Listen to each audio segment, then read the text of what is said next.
You do not want to mess around with like Disney loggers. I see. Mm-hmm. So, All don't ask right. me to print movie posters for you. Is basically it. It looks Interesting. like everybody who's going to be here is here. Let's do it. I got tipped with a really big mason jar this week. I have filled it with popcorn. Excellent. That is the end of my story. Are you here, Drake? Yes, I am. Okay. Just curious. You were muted there for a long time. And Kelvic? Yeah, it's all good. Yeah, I'm here. Hey, you guys all ready? Ready as we're gonna be. Yo, who's ready to fucking kill? Wait a minute, we're missing one. Not showing up, Ah, that sucks. unfortunately. Oh, sad day. That's okay. All right. So we will just kind of montage it. I will give you a word dump, and afterwards, if you guys feel like you need to fill stuff in, we can do that before we start rolling into stuff. But to start off, you have all been traveling for the last several months, maybe even a year. It's time has lost all meaning, as you're well aware of. Those of you who live do so because you've come to terms with the deity at some point in your travels, seeking help and aid to shield you from the vivid night terrors that rack you every night, stealing sleep from you and exhausting you. The one who refused to seek aid from a deity, Natasha, met her demise as exhaustion took its toll and finally her body collapsed lifeless, as you all awoken one night to find her unresponsive and unbreathing. No matter what you tried to do to bring her back, it seemed that she was just disconnected. These meetings and prayers that you guys had through your travels revealed to you their limitations to act physically on the material realm, and that they help as much as they can. But yet, for some reason, mortals still stomp their feet in anger or cry their hearts out, thinking that the deities will obey them if only they're just a little more angry or a little louder. Showing all of you the futility of mortals who think that the deities exist only the answer to their every discomfort. Yet, only those who have faith and put work into their actions are the ones that actually get rewarded. During your travels aboard this airship, which you've all come to understand is called the Aether Splinter, you've covered a vast distance of land, seeking the last 4 pieces of the rod. You've met bizarre creatures along the way. You've delved into deep depths. You've observed vast tracts of land corrupted by the taint of the fiends, like you all experienced in the first session. You've seen many cities left as piles of rubble. And in between all of this, you would go from rod to rod parts, picking them up.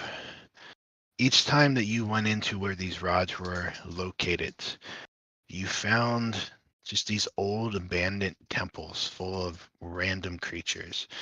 And you would find signs of life, skeletons, people just seemingly have died in their beds. But as you would observe them, their bodies would look like they've been laying that way for hundreds of years, as though these temples just people died and animals came in and took them over. You also, in all of this, obtained the magical items that you all now possess, as well as growing in power. You became more acquainted with your hosts during your travels, learning that their people are a culture deeply steeped in magic and use it in every aspect of their lives. They've offered to educate you guys in whatever knowledge you wish. Most of the knowledge they have on board of their airship is more about the world, the land, its inhabitants, but they do have books on arcane manners, planes, magical effects, disease, and things like that.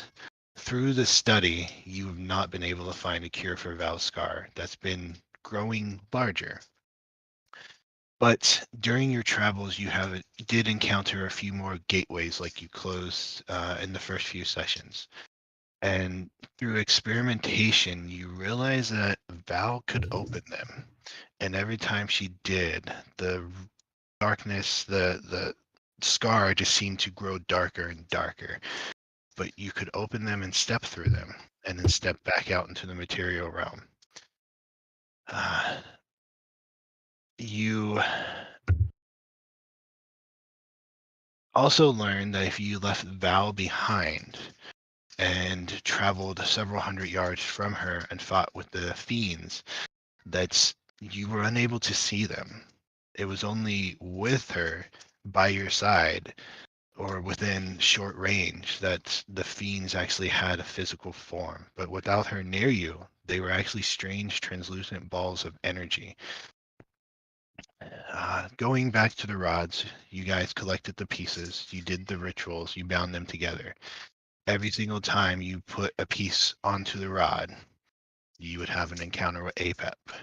Eventually, it would come to the point where he would materialize as a projection, a hologram, so to speak, in the material realm, speaking directly to you.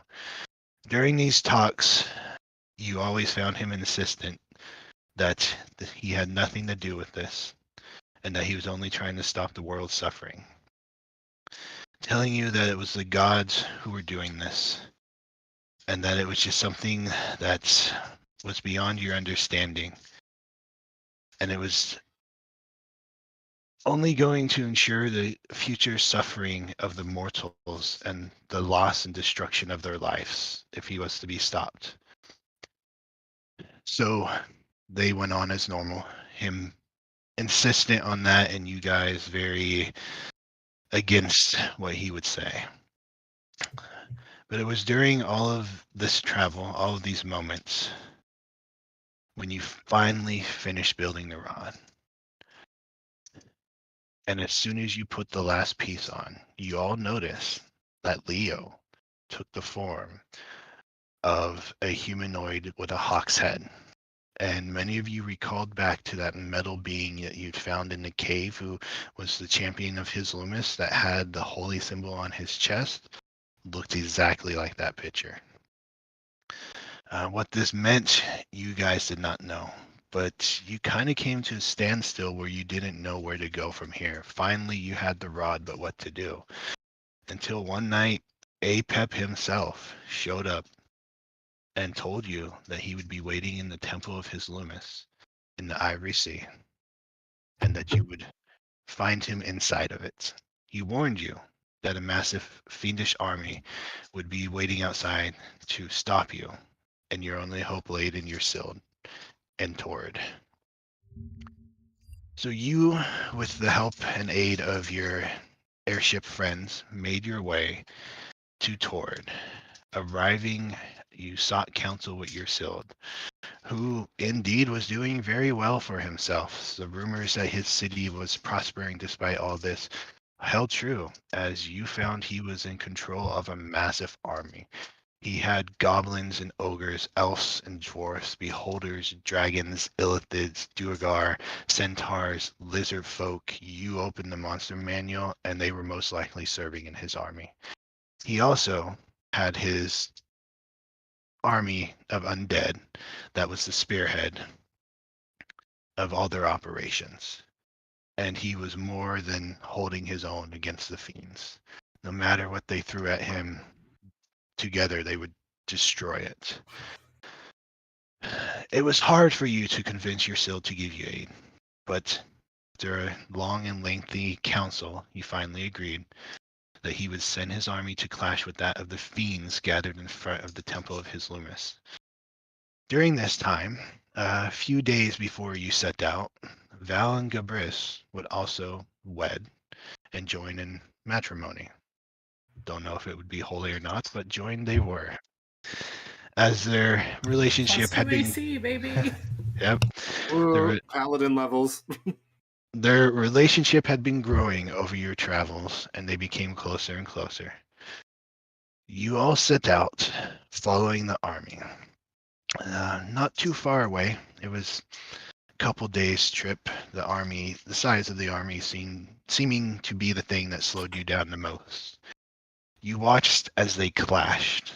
An awe-inspiring sight to see such massive forces with such energy, magic, and power at their fingertips just going head to head with each other, despite the destruction that it surely meant. As this battle raged, you all made your way around behind, snuck in, and made your way into the temple. You would be escorted by the 3 Valdikin of the airship, as well as a small force of guards that Yursild had allowed to go with you. Not his undead soldiers, but some others who were elite and considered worth their weight. In the temple, you guys had to fight the guards, as obviously they didn't leave it unguarded. Many would die during this battle, and unfortunately Tau would be one of those. And as you guys came to the end of the fight, you rested up as you sat there and you watched or looked upon the portal that was inactive. But remembering what you had learned with Val from the past portals, she stepped up and once again, after you had finished resting and preparing yourselves for the fight, she opened the portal. This last act would cause the scar to spread across half of her body, just consuming her and racking her with pain. As you all stepped through, you found yourself in a very familiar valley where you first met Apep. Just endless plain of grass, mountains majestic and beautiful to the sides, a clear blue sky, this time with a couple clouds floating through them. And in front of you, the giant purple stone throne that he had sat upon. But Apep himself was just standing there in front of it, his hands clasped behind his back, a smile upon his face. And that will bring us to the end of the montage. So is there anything people would like to add into this?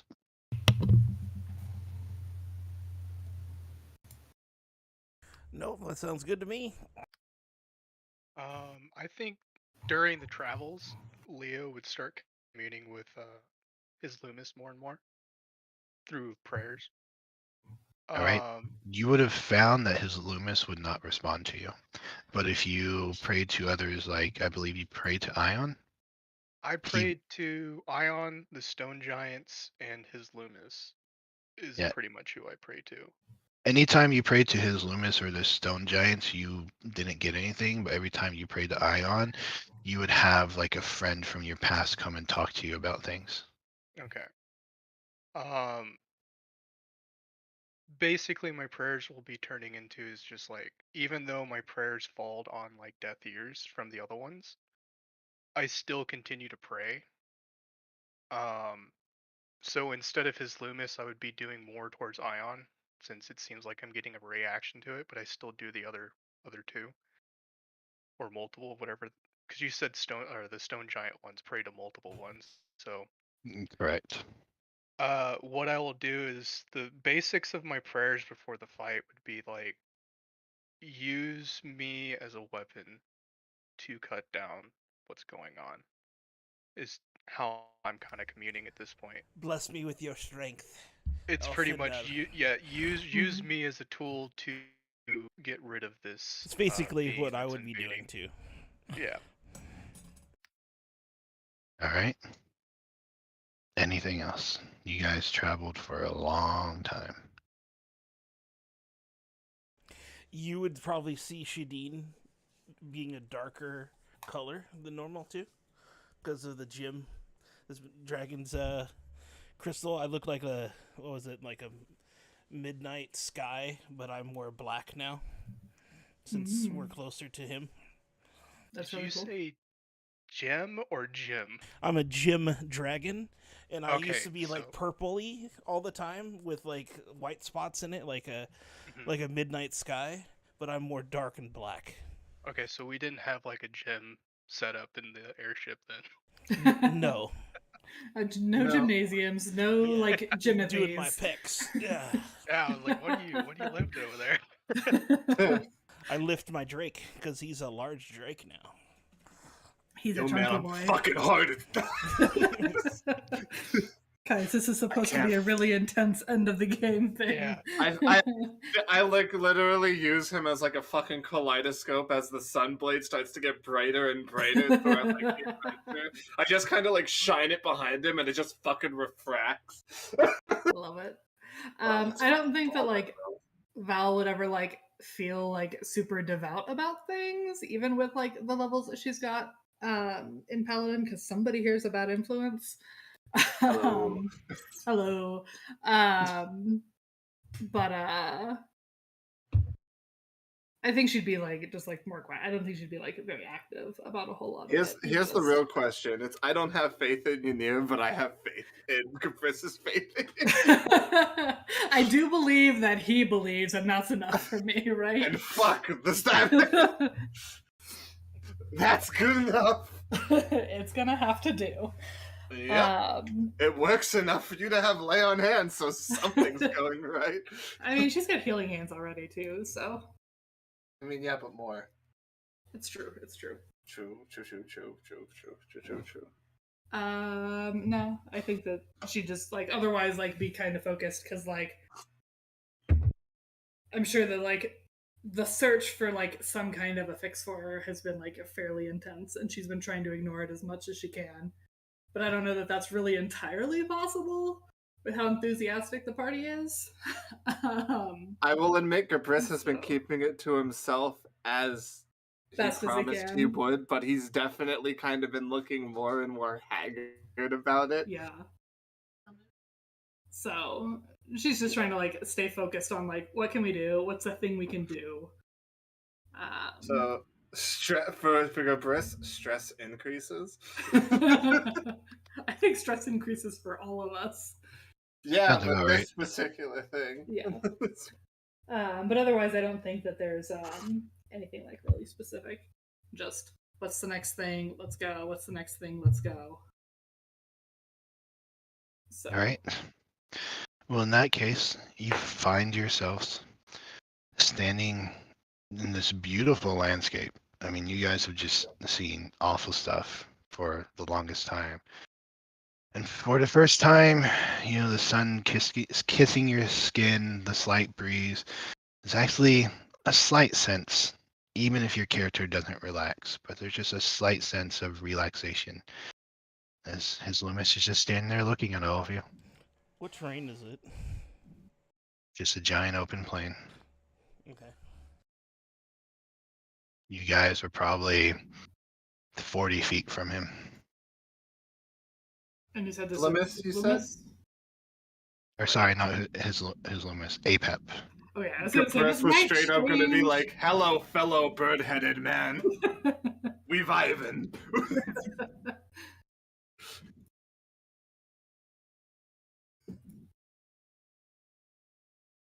I guess let's get this over with.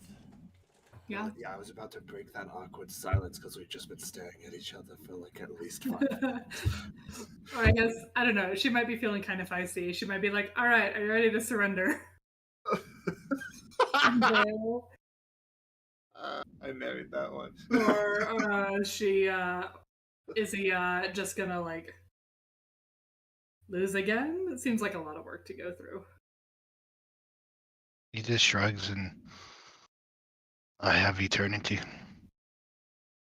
Yeah, it just seems like there's way better things that you could do, especially since this hasn't like ever worked out for you.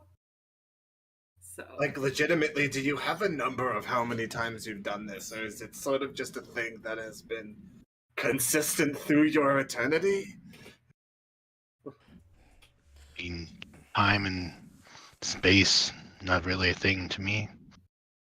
Eventually, I will get rid of the evil of the deities.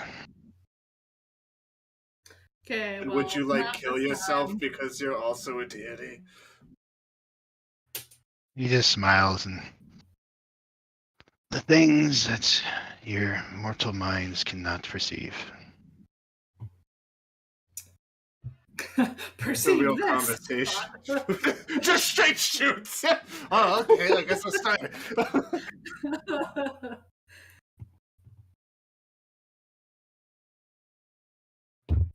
Yeah, I guess I'm down to go ahead and get it started if we are. Oh, cool. Well, you've either come to offer yourselves as sacrifices or die trying to stop me. I feel like I that think might be it's- a third option. Well, there's a- I I think let there's a loose my third arrow at his face. All right? You I'm guys just watch getting there. as she then pulls back, he knocks an arrow, takes aim, and he launches, and you watch as it just flies towards APEP, into APEP, and through APEP. And you watch as his form just kind of shifts and fades, and there's just nothing there. And you guys stand there for a moment, just looking all around, as suddenly you start to just see these cracks in the sky and cracks in the ground. And suddenly, before you know it, there's just the sky is just like this dark turning turmoil, and as you look closely at it, you can see that it seems like there's scales that you're looking at. You look down at your feet, you're no longer standing on a plane of grass, but standing on stone. Eventually, you start to see a form pull apart, what looks to be a serpent, and it just unravels itself from around this hunk of land that you guys are now standing on. And you see this serpent like creature that has a very almost basically physical head, but there's still aspects of etherealness or like mist to it that forms, and you just watch as its body just kind of slinks out into this expanse and just kind of fades into it like dust. As you look around at this new scene, you just see like an endless galaxy, just stars everywhere dotting the sky. And you turn and look and notice that you guys are very close to what looks to be this giant tree just floating in the middle of nothingness, and the top of it just seems to be this giant plate, and you can see like small spouts of water and lava and dirt and wind just kind of spilling off the side. And as you look down the trunk of the tree, you see that there's just this floating hunk of land that its roots are digging into. And you notice that there's some kind of shimmering shield that seems to be surrounding the tree and the dirt and everything that's connected to it. And as you take note of that, you guys also look upon this creature. Ooh, shiny. That's kind of cute. That's fucking heresy. Gotta kill it. Right, let me know when you Powers guys are activate. loaded on the map. Yep, And I feel like Gabris has been getting better at the whole singing thing, so instead of just fucking doing the classic Christian tunes, he just opens his fucking mouth and E1, M1. And all they hear is... Go ahead and, For me. all right, go ahead, those of you who are on here, roll initiative. +6.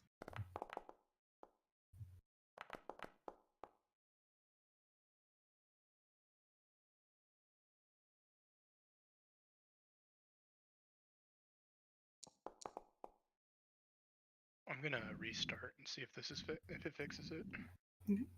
All right.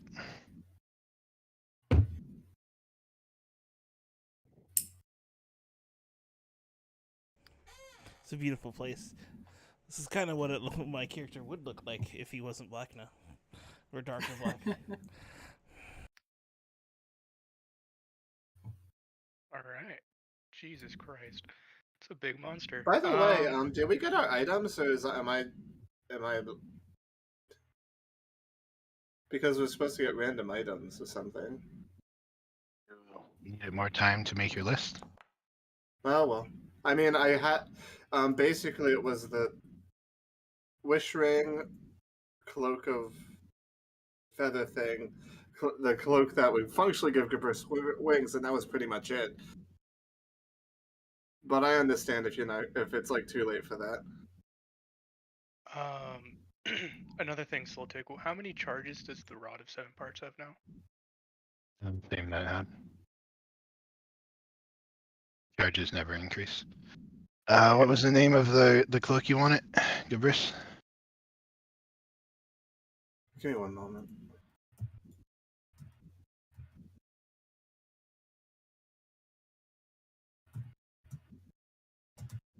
Also not. I feel like it has. Oh, go ahead first. I think it would functionally just be wings of flying, but it would just be modeled for Ynir, which would be, hey, it's the same thing he is wearing, but wings.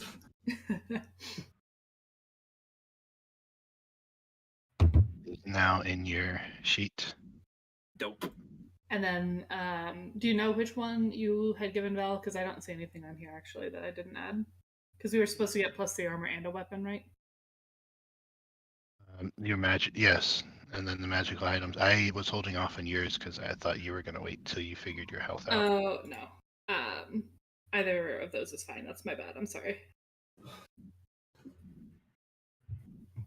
The amulet probably over the armor because I think I had like the amulet or the armor, and then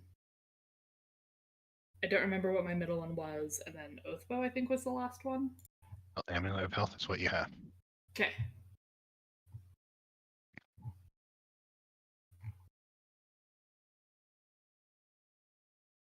Oh, righty. Just Right. get on into this. Oh, fuck. He goes even more first than I do. That's not good. Oh, no. Alright, so you watch as he just like uncoils. He was like making a ball around this land and obviously projecting this false image, and now he's uncoiled and his serpent head that has formed into a physical shape comes up and is a little bit away from the land, and he's just kind of hovering there. And as he does so, he is going to kind of just open his mouth, and you all just stand there for a second just wondering what the heck he's doing. Let me start combat here.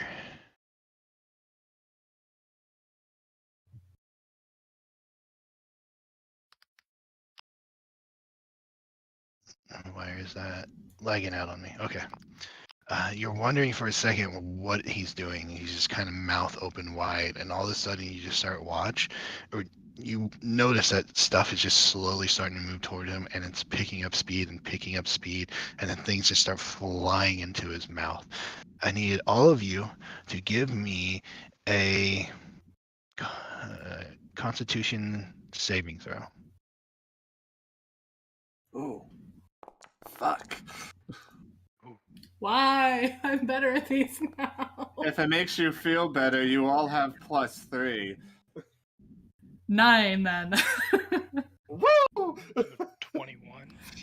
What's I the was hero a strength points? save. I'm sorry. Let me re-roll that. Don't Hero forget you points guys you have hero roll. points. Yep, hero points you roll, and don't forget to tally up because like 5 plus half of your level or something. 100% sure. But it's a d6, and then you add that onto your total. Yeah, I don't know that a 15 is going to be enough to No, avoid God. shit. What the heck? All right.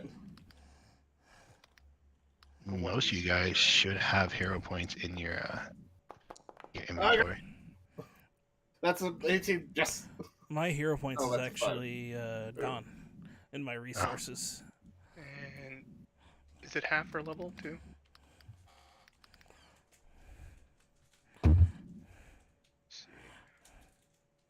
Oh wait, in my inventory? Yeah, I have hero points. Okay, never mind. Pull up FAQ, hero points. I found it. And you get 5 plus half the character's level, so you guys should all have 15 of them. So I have 14 now.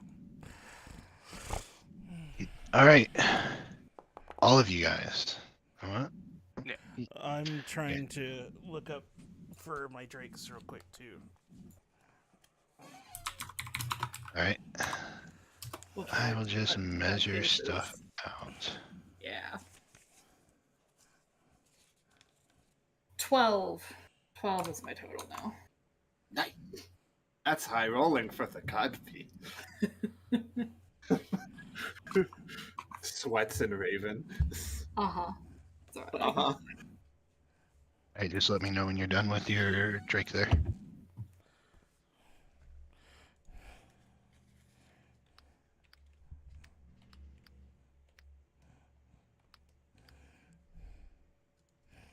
Well, I say, why are you doing that?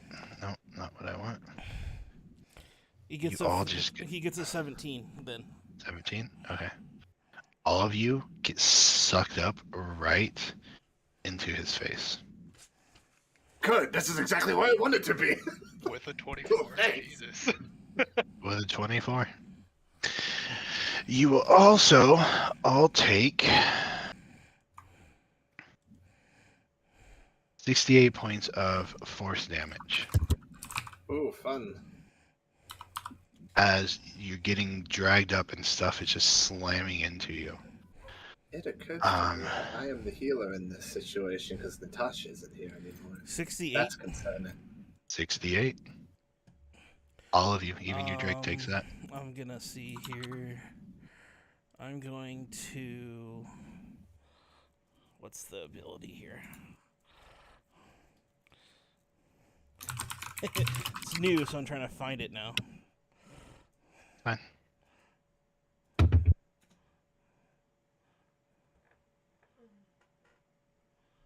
That's really what your health is at after that, Leo? No. Okay, Yeah, I was doing math here. I was like, wait a minute. that seemed a little wrong. Yep. Because I'm gonna use my reaction. It says here. I'm just gonna. Can I post this in there?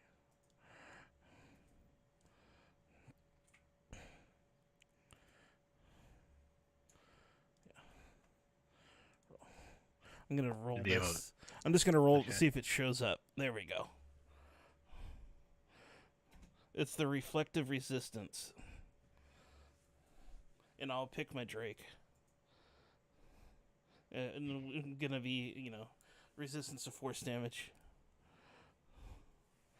That's just like during that turn? Yeah, Or it's is just, he force damage always? it's just during my reflective resistance when I use my reaction. Okay, then your Drake would take 34 force damage. Okay.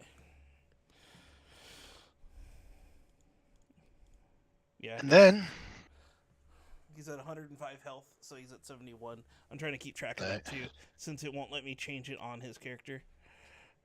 no problem. This giant serpent, Apep, won't beat around the bush. It's gonna bite you, Gabris. Okay. Does a 35 hit? Don't forget your +2 armor class. Oh, that's very important. Yes, what's that put me at? That might. Ooh, I'm at 26. That might hit me.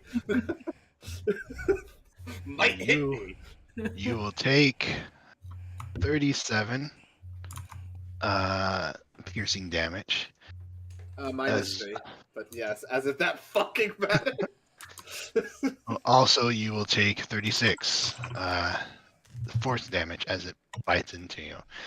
And then, being the one who shot him first, you are going to get slapped with his tail twice. She then does a 38 hit you. Yeah. Alright, that will be 47 bludgeoning damage. And then 28, does that hit? Yep. Alright, then you also take another 38 bludgeoning damage. Okay. And he just, foolish mortals. And it is your turn, Gabris. Well, I'm mostly dead. Let's see. What's my health at? Out of 201, I'm at 66. That's a debacle. I'm also the healer now, which makes this difficult. Which means I can't just face fuck this guy now. That's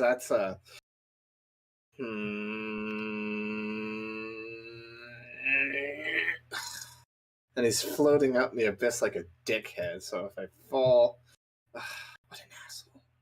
Do you not have the? Did I not give you the cloak to fly? I mean, yes, but if I go unconscious, guess what? I'm falling into the starry abyss. It's not like anybody can heal me at that point either. So I it's was kind gonna of fine. say, like, if we fall unconscious here, I'm not sure there's much else to do. Unless you just want to check your hammer. we're definitely losing this, but oh fuck! I'm sorry. That actually fucked up all of my best laid plans. Please give me one more. Go ahead. Okay. You guys, we're doing nothing else but this combat. If you guys need to sit and talk about this, take your time. Okay, so what's the game plan, everybody? I feel like we talked about this before. We decided to go into the temple, guys. What are we thinking? What are we thinking? This may have been a mistake. No. I mean, it's a bit late for that, don't you think? Just a bit. We should have just sent your Sild in here, huh? Hmm.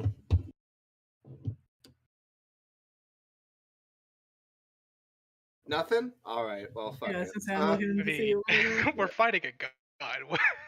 I mean, look, I'm looking at Leo. That motherfucker would have come up with some sort of strategy. Let's be fucking real. He's fought conflicts, not gods. Look, you're the fucking rod holder, man. Well, Yeah, I mean, the best that Leo, like, the biggest Here, monster Leo here. probably has ever fought himself use was the probably rod to barehanded cast against a fly. stone giant. That was it. And Use he the rod lost. to cast fly on Gabris, and then that way he can Yeah. fly. And it will mean somebody else is holding the concentration, but if concentration breaks, you've still got your cloak to catch yourself. I mean, the rod was broken for a reason. Just smash it over his face; it'll be fine. Exactly what I was planning on doing. By the way, the rod does have fly. I only have 3 charges of it though. And since Gabrish is the only healer, He's not. I was the only thinking of one. using it for healing, just That's in fair. case. I do have cure wounds though from paladin levels. And I can list you what the rod has for healing. I was gonna say that we would can. help. The rod was broken up for a reason, but why don't we have it here and we break it in here to defeat him? You know what I mean? So we all have our own thing to do. I thought it was broken to like keep it safe. I don't. Yeah, it was broken to be kept safe. Basically. That's well, you don't know that. We don't know all that information. We just know that it was broken for a reason. I thought we were told that. Yeah, that's one reason. But I never trusted the dude. Did you? I mean, he didn't even have hands. Fuck that guy. Here's the thing. This would have to be if we do this, this would have to be before we go in. I don't know if Siltic will allow us to break it up before we leave or not, because that was never talked before. If We have time now. yeah, let's see, it's 7 parts. There's how many people? 4 people? I mean, I'm just saying, like, it doesn't have to be split apart, but it was broken up for a reason, right? It's an option. Because if you go down and we try to get the rod, he's just gonna throttle us that way too. So Yeah, I was gonna say if we were gonna split it up, then 3 of us can take 3 pieces, and that is fly for 3 of us for 3rd level. As long as I Is that have the way some that it works? spell slots, I can keep my Drake up, and I can fly. Yeah. And I can like fly myself too. Gabris literally only got the cloak because he was feeling left out. Well, It's very I mean, stylish. Bird. It definitely when the gives rod is aesthetic. together, there's a 7th level heal spell that I can do, and a mass cure wounds at 7th level. Which heal I think is 70 hit points. Mm-hmm. That would be really nice right now. Yeah. And that might change my plans. Yeah, if it was in 3 pieces, we can do Revivify, Haste, Slow, Fly, Cure Wounds, and Healing Spirit. Well, so here's a question. This is probably DM question to ask whether or not this is like too much metagamey. With like mechanics for breath weapons are usually a recharge thing, right? So if we get unlucky and he uses it again really quickly, I don't know that like I don't know what the best like course of action there is. And get out of his line of sight. Usually, Yeah. sure, but you're also fighting a god, so. Yeah. I mean, I think there's gonna be pros and cons no matter which way we do it, right? I was going to use the rod as a melee weapon because it does 2d6 damage plus 3.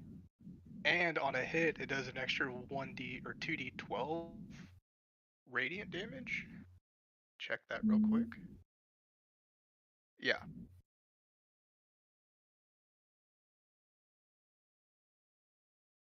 You also can't smell anything, though. At a point.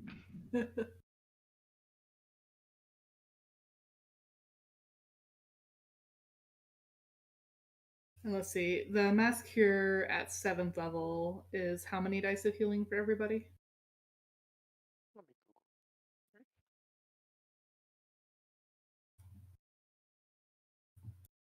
Because I just have cure wounds. I don't have mass cure. The hell do I have? I have Holy Weapon. I have Raised Dead, which unfortunately takes 1 hour. So unless I'm like, yo, Apep, pause, and he's like, oh, okay, well that's it on the code. Like that's not helpful. Mass Cure Wounds is 68 plus spellcasting modifier. Which in my case, I don't think I have one. Is that at 7th level? Mm-hmm.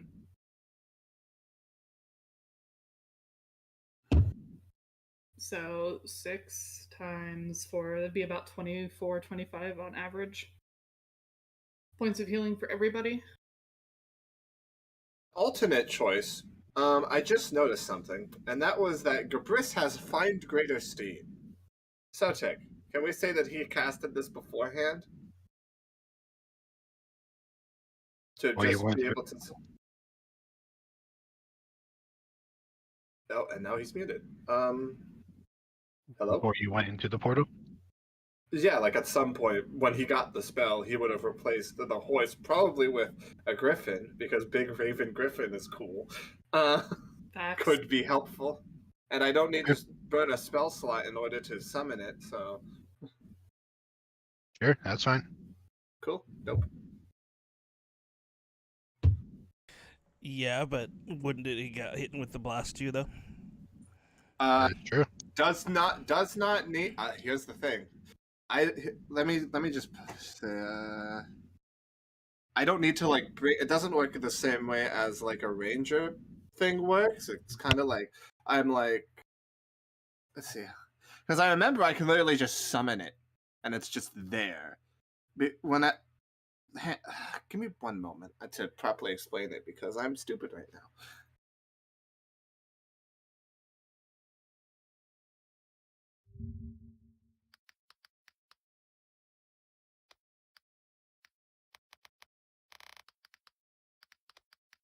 Okay, well, you're right. That would have yeah, that's not helpful right now. I'm sorry, guys.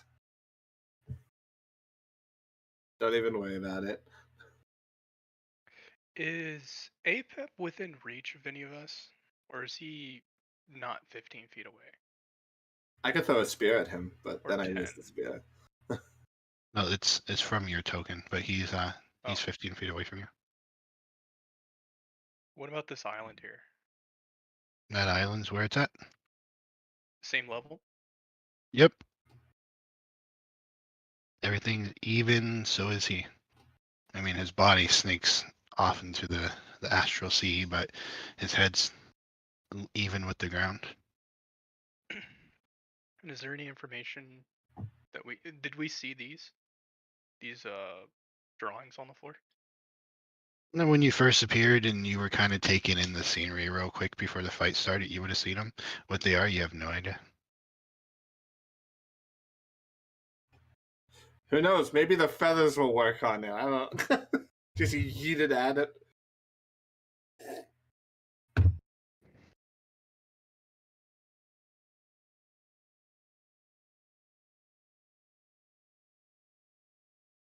Well, isn't it still your turn, Chris? It is. Yes, yeah.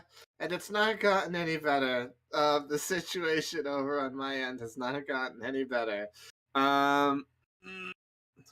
Don't feel pressured to rush. We still got 3 hours to do this in. And I know we just jumped into this without any lead up strategy and stuff, so you guys need to take time to figure it out. You're gonna need all the help you can get. Fuck me. I appreciate Okay, the confidence. I would like to create food and water in him multiple times so that he just straight up dies of overfeeding and there's no luck. No. Fuckity, oven the buckety. What the fuck does this do? You told me so, Tick, that a god counts as a celestial before, right? No, All the right. deities count as a celestial. You just said in the same Gods and sentence. deities are different. You're assuming this guy is on the same level as those guys. You're free to try stuff, but I I'm just letting you legitimately know. didn't even know there was a difference until you just said that. Those things mean the same thing to me. Well, the deities call themselves gods. I'm just saying you're thinking that he's the same as them and that they might not be different creatures entirely. I just want one thing to be vulnerable to my channel divinity in this fucking campaign, okay? And this one, when there was an extra planar threat, I want to be able to do something to an extra planar. If you wish, you can ask him about the gods. He might be willing to tell you. Cool, one moment. I would like to use my turn to talk to start. I'm gonna call it. Epep is not a god. Which is why he loses so often. Oh. I don't yell at them, I'm squishy. She immediately gets completely wiped from the fabric of existence in the next 6 seconds. I was gonna say, I do not actually say that. Val is very squishy. Gabris does not remember being married. That is how hard you fucking died. That was not the right time for me to take a drink.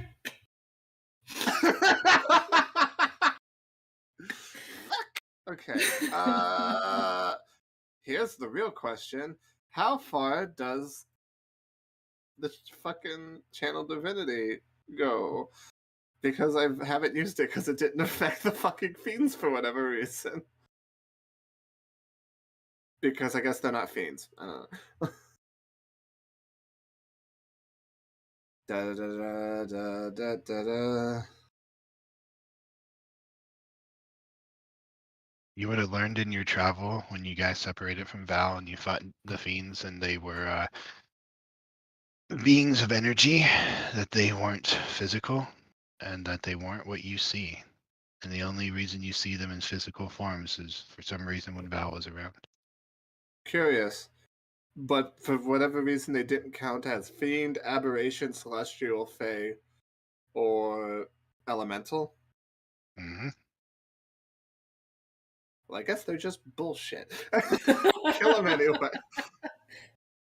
You probably would have Kill 'em concluded. anyway. You probably would have concluded with the help of your Vidalcan friends that they were probably some kind of beings that consisted of force energy. Is that a new type that we just don't know about? I feel. Fuck. What is. Okay. Now she dies immediately. Okay, well. Abjure the extraplanar. Shit, what is. Where is it? Fuck.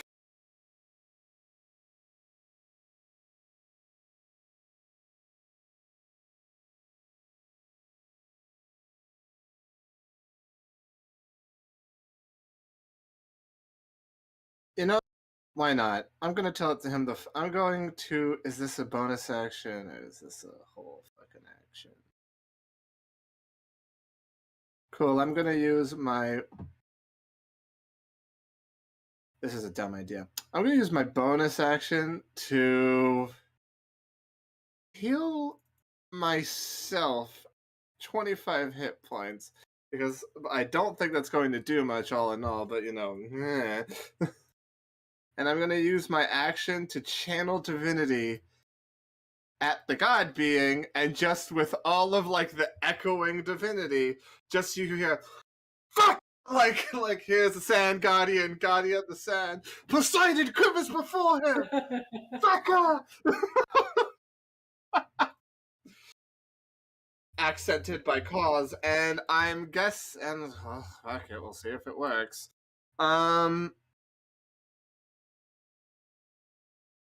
Abjure the extraplanar. Oh, good. It's a wisdom saving throw. The spell save DC is 17. He will probably make it.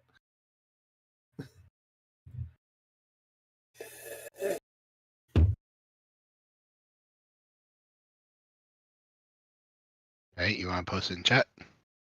Shit, sorry. Where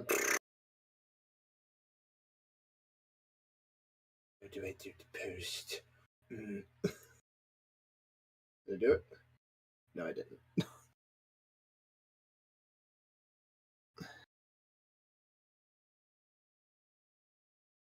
There we go. I figured out the thing. Abjure the extraplanar.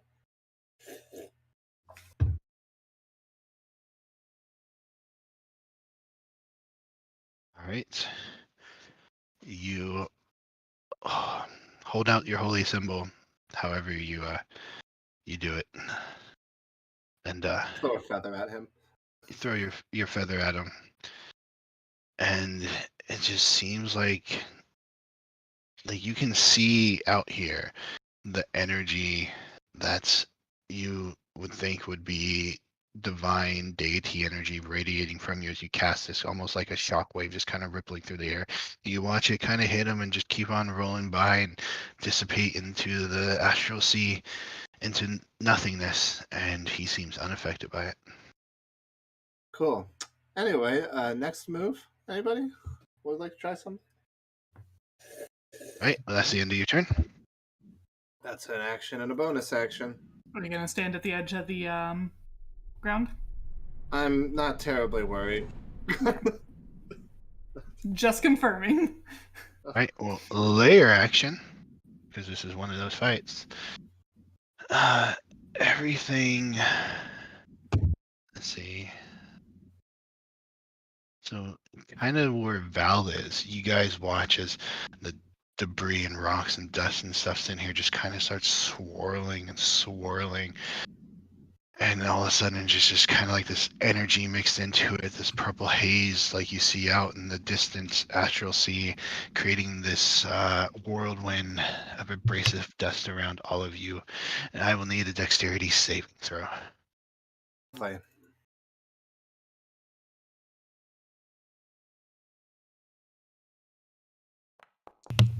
And it's a dex save from all of us, right? Correct.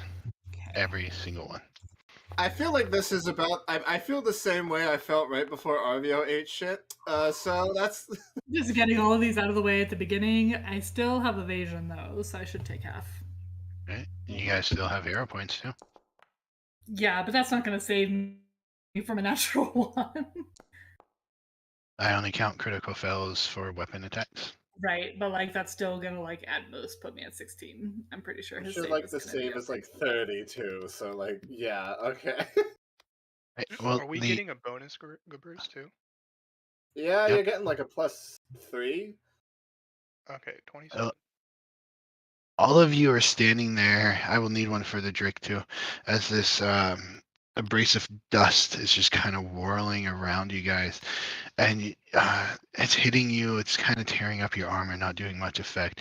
But you, Val, will take 18 points of slashing damage as the dust, the little rocks and things cutting into you, and you can see blood starting to bleed down from the scrapes they're leaving.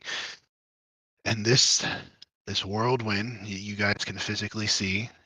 Is that after it's been had for evasion? Yes. It is focused on Val, and it is still here going as you take your turn, Sheedan.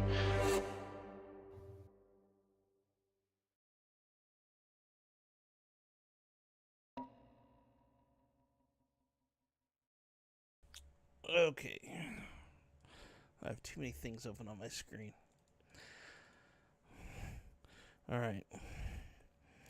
What I'm going to do is pop a diamond out of my helmet and cast Chromatic Spray onto him. So let's see Alright. what we roll. A 5, so that's blue. Does Blue, cold more like damage. blue. Cold damage on a failed save or half as much damage on a successful one. What does he need to roll for the So save? let me see. I think it's my. He must make a dexterity saving throw against, I guess, mine, which my spell casting thing would be 17. 17. He takes half as much on a save. Yeah. Mhm. It says cold damage on a failed save or half as much damage on a successful one.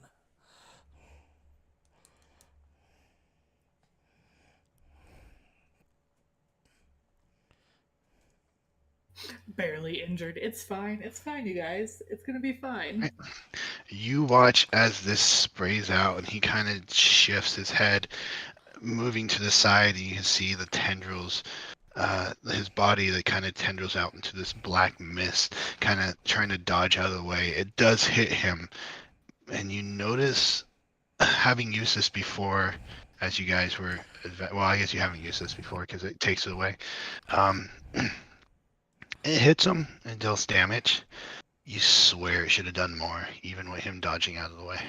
But it did damage. Alright, so. We got marks on the board.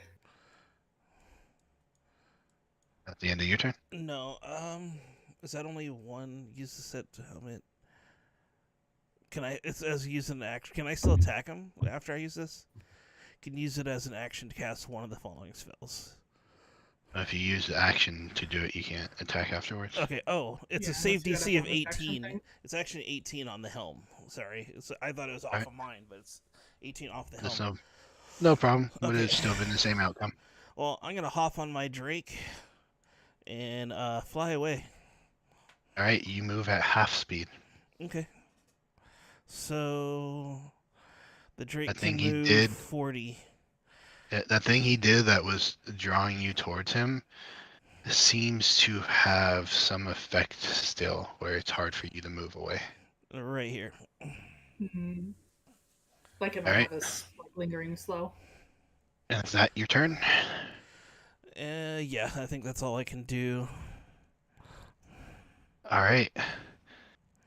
Legendary action. You guys watch as all of a sudden his head just poofs into this black mist, and you see it reappear all the way over here. As the black matter just seems to form, and you see the serpent head looking at you guys. That was his legendary. So that will be your turn, Val. As all of a sudden, it's just empty space.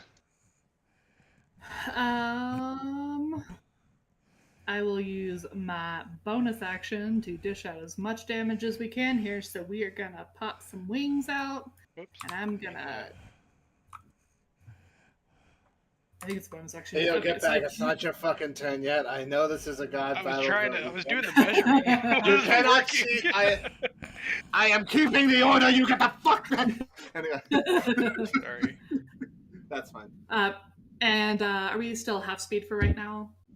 Yep. Okay, then I You guys will will- be half speed until he started his turn. Okay.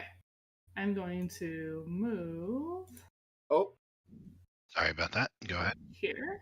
And then I can't do steady aim because I already used my bonus action to give myself wings. Oh, what did that do? Hang on. Pop that back out. Apparently I closed my character sheet. We're gonna take a shot at him with this. No. ooh. Oh, that Oof. won't do it. Oof. Okay, I'm not gonna bother rolling damage then. It's fine. We'll get advantage here in a minute. And I'm on the ground. I'm not gonna fly yet. Even though I could.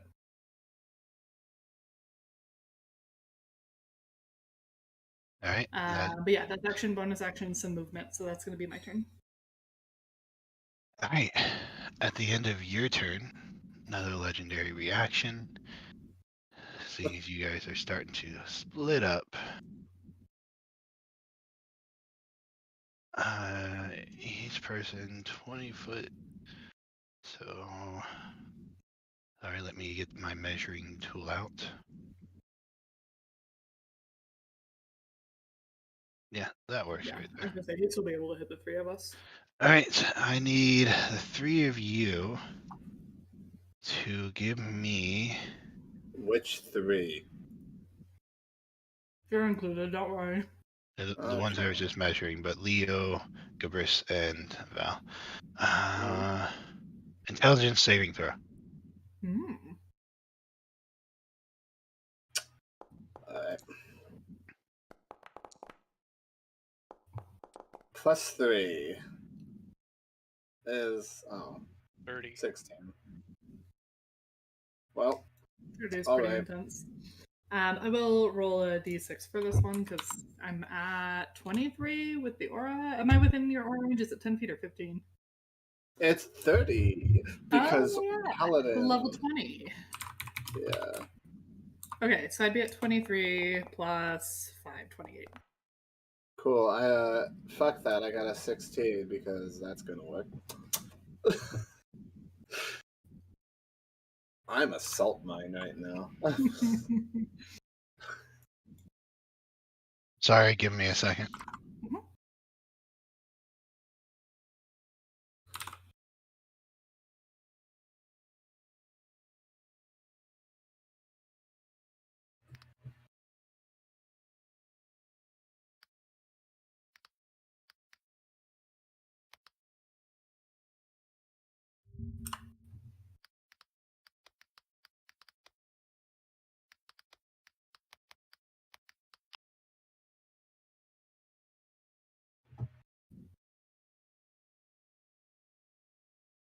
All right. Sorry about that. Someone at the door. Trying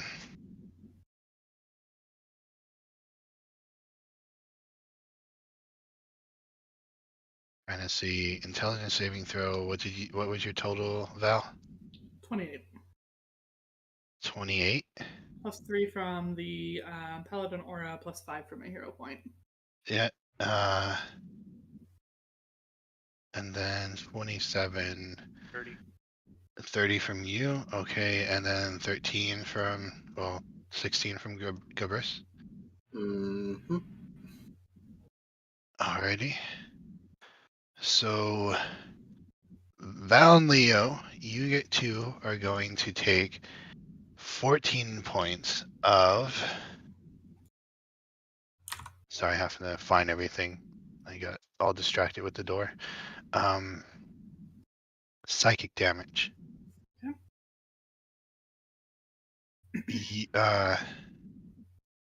Gabris, you are gonna take 29, and you are also going to have muddled thoughts for 1 minute. So anytime you roll a d6 and subtract the number from all attack rolls and ability checks, as well as Constitution saving throw, you can make an intelligence saving throw at the end of each of your turns to end this effect. What fun. Indeed, that was his legendary reaction. So we are on to you, Leo. Can I do some sort of check about this thing in the middle? A gut check? Is it like arcane runes by any chance, or like what is it? That just looks like drawings on the ground. What kind of checks you want to do?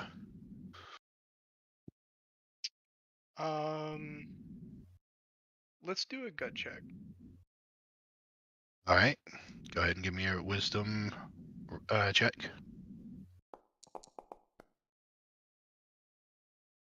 Nice, nice. You are fighting a guy who's been talking about making his way through the shield into the material realm to end the evil. Might have something to do with that.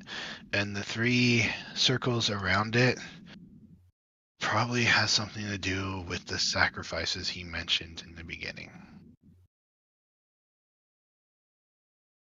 That is what your gut tells you.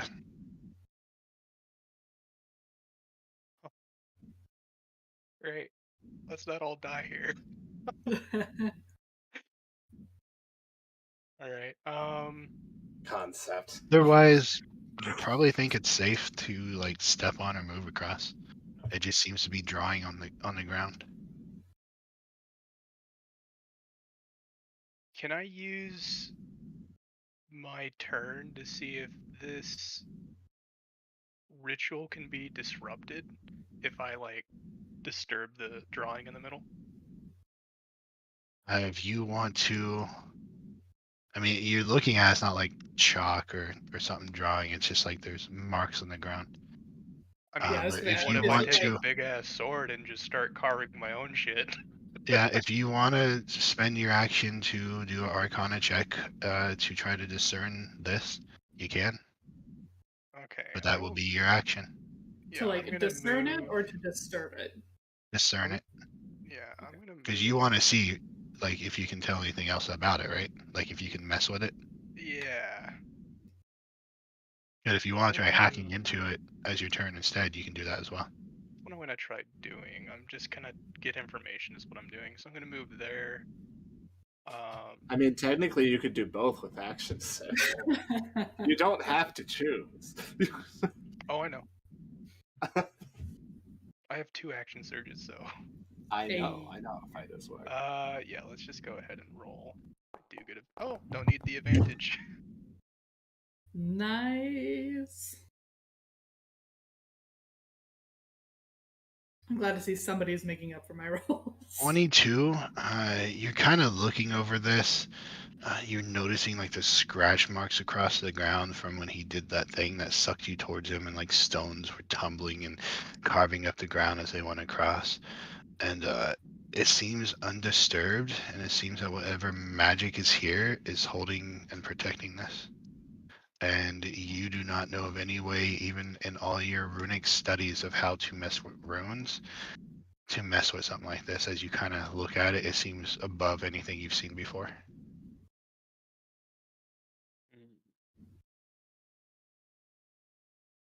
Okay.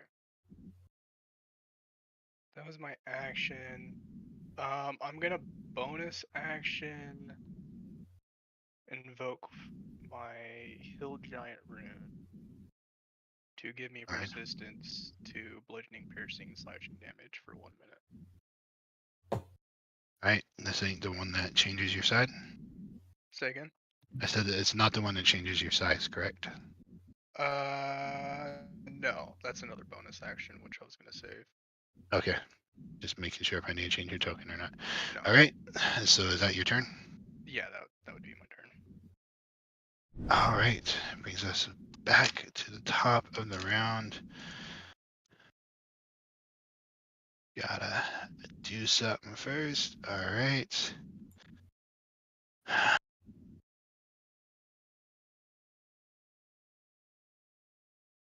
Just notice that he's kind of looking at all of you guys and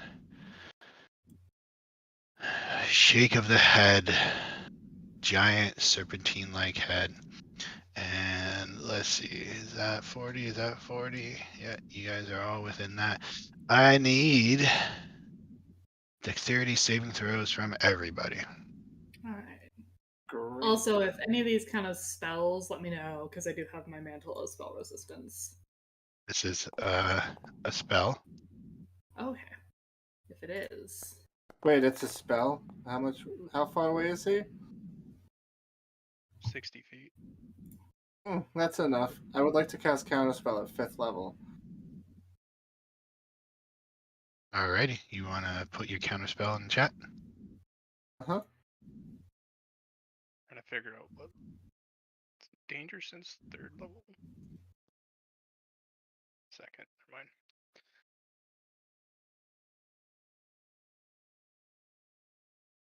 I mean, make it because it is just a 15, but I'm gonna try.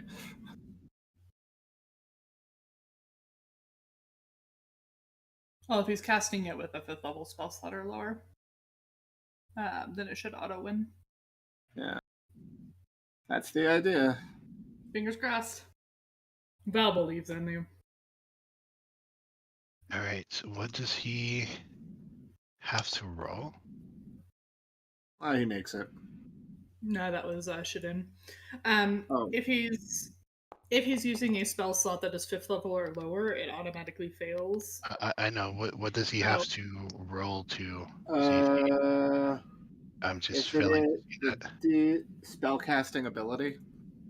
So So is charisma. he an intelligence, a wisdom, or a charisma His test? spell. Okay. Saving throw. Do. It's not a saving throw. You just I think it roll goes the other way. Hang on 1 second. He has to make a ability check using. Gives the The stat. creature is casting a spell. Blah blah blah. If it's 4th level or higher, make so you have to make a ability check using your spell casting ability. Okay, I think it's the counter speller that does it. No, Yeah. that's I cast it at 5th level. That's if I cast it at 3rd level, which is its base. If it's a spell level that's higher than 15, though, you can still roll to make it. You auto succeed on 5th level or below, but if he's using a 6th level or above spell slot, you can still roll with counterspell. From the way this reads, you need to make an ability check using your spellcasting ability, and the DC that you need to get is 10 plus the spell's level. So If I the need creature is casting a spell of 3rd level or lower, it is casting the dam using my spellcasting. Wow, that's never happened how we rolled it, but alright. Cool. Yeah, if you're counterspelling, you're the one trying to do the interference. Interesting. So let's just roll charisma, I guess. Mm-hmm. You can add a hero point if you want to try. If you want to. Yeah, let me know before I decide the outcome. Alright, well, I mean... You got 15 of them. This is the last fight. It's a total of 16. A total of 16. Alright. You focus and you attempt to stop this spell. Everybody's rolled their intelligence save, right? I thought this one was a dex save. Oh, I didn't roll a dex save Or no, yet, but sorry, you know... a dex save. Yeah. Oh, sorry, that was my rolled intelligence save. The dex save. It's a 6. All right. So you focus on it and you try to stop it, and this is, you realize real fast, a very high level spell, and you're unable to stop it. As all of a sudden you watch just these hunks of rocks from way out in the distance getting bigger and bigger and bigger with these flames flying off of them as you guys are hit with a meteor swarm. Alright, well, I'll see y'all next campaign. 28, I think is what I got. Because Gabris is definitely down. So, it's Alright. cool.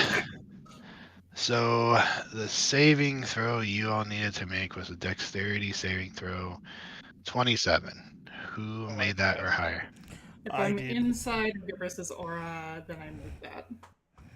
I believe you are. Mm-hmm. Yeah, it's 30. She did. All right. Let's see if you It's succeed. 30 feet. 20th level, man. Yeah. All right. Those of you who failed, 147 damage. Half I'm of which is down. fire, half is bludgeoning. The rest of you who succeeded will take 73 damage, half I have fire. just question. How much does it take to kill me immediately? Negative maximum hit points. Yep. Cool, I'm not dead yet. Don't worry, I got you. Your But I am hero going to take points can be used to give you your a failed death save into a success. Not making death saves yet, but alright. Well, just letting you know, because I know that was something that was people forgot in campaign 2 or 1. Also, evasion. I shouldn't take any because I made a save. Indeed, then you are safe as you just watch your friends get pummeled. I believe even the Drake gets hit, which I think kills your Drake. Yes, but I'm gonna use my ring of evasion to make me have no damage. Alright, so your Drake disappears, but you manage to fall without taking damage. The only people who took damage was Leo taking half of it and Gabrus taking the full 147. And Apep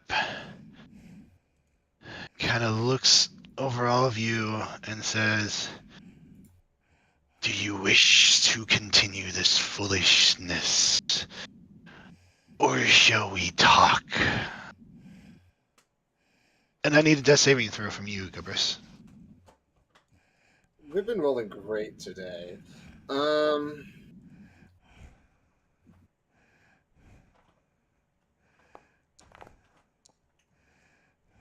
Well, There's something I can do for that. Let me see. okay, does 10 make it? Am I successful? No, you just automatically use a hero point to succeed. Oh, cool. Great. I can get him back up pretty easily if you guys want to, because I think you'll have a better chance of hitting him than I will. I'm melee, so I'm kind of stuck. Oh, I see.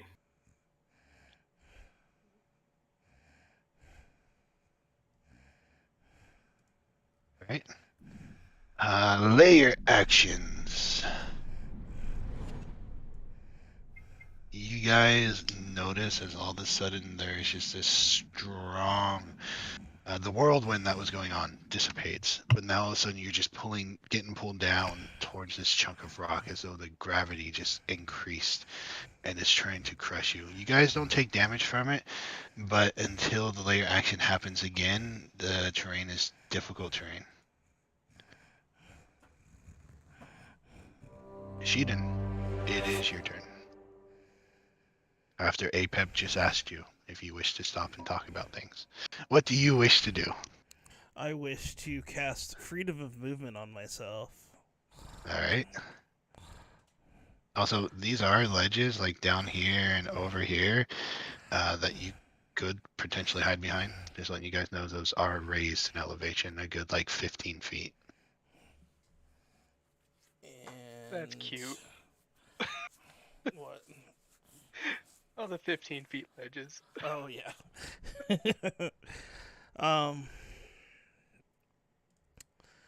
Where's that button? 15 feet's enough to hide behind. Full cover. Yeah, Yeah. I'm gonna run over here. Oh.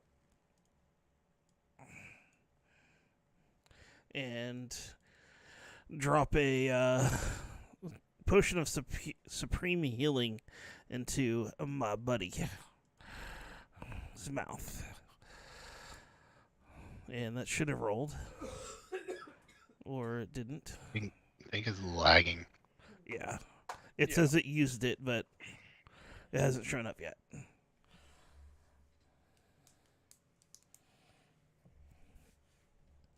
And then I wanted to... Was that my action? Yes. Using potions, rolls as written, since we haven't done homebrew in this is an action. Okay. Then I can't do this then. The other thing You got I wanted... really quiet for me too. Sorry, I was leaning away from the mic. But after I do that, I wanted to walk away from him right there for the last 5 feet of my movement. That's weird. It's still not showing up. I'm going to press that button again.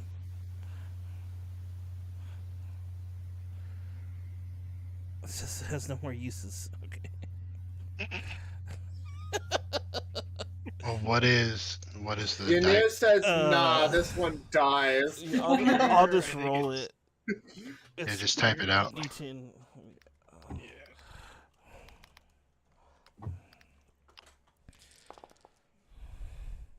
Oh, there you go. Get 53. You heal for 53. I didn't even see it. Alright. And So yeah, you- that will be my turn there. You come to consciousness gasping, Gabrus says. You watch this dragonborn shoving a potion into your throat and walking away. He's not using his legendary actions. Waiting to see your guys' response. So Val, it is your turn. Like I like the image of it being like a fucking oil change. Like he has to crank open the fucking, like the flap opens up and he's just like, and apply. There's like a little slap, and then he just leaves it. Also, there's really only like one response, I feel like. So, and I'm gonna use my steady aim.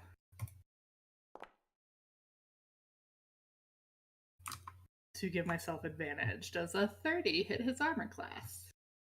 30 does indeed hit. And he takes 10 from the piercing damage, 35 from the sneak attack because I have advantage, and I think my bonus damage from my Azamar is either another 10 or 20. I'll check that here real quick. Because it is... where is this?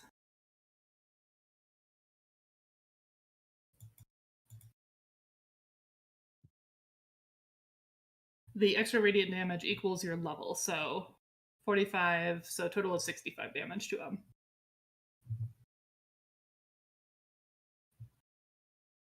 All right. You watch as your bow, it is magical. All right.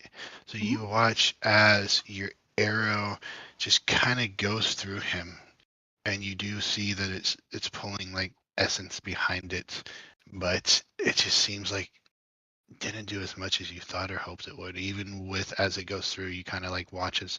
There's just this like bright flash of radiant energy. Cool. That extra 20 at the end is specifically radiant, but I think all the rest of it's piercing. All right. If that makes any difference. No, that, like, because no damage to it, or it's all magical. So okay. it takes damage from everything you did, just not as much as you hope it would be. Sure. Anything else you wish to do? I'm gonna bonus action rude gesture. That's all. All right. At the end of your turn, you watch as he does that familiar thing where he just kind of fades away and then fades back into existence over here. Let's see how far away that is. 5, 10. All right. And he just turns and he looks at you on death. It is. That's your turn, Leo. You are up. All right, and we're still half movement, right? Yeah. You feel like you're being crushed down into the ground. I'm gonna go ahead and use how many points of healing? I'm gonna use the Rod of 7 Parts and cast a 7-level mass cure wounds on everybody. So what is that again? 68, and then I don't have a spellcasting modifier.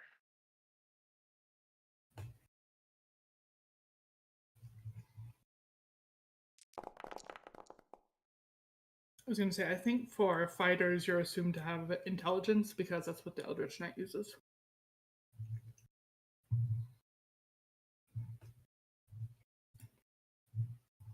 Well, if it does count it, then it's just an extra +2 to it. Which I think my game is lagging, which is why it's taking so long. Dice are rolled on my screen. It showed up for me. It didn't show up for me. It's 24. 24. 24. So everybody gets 24 points of healing.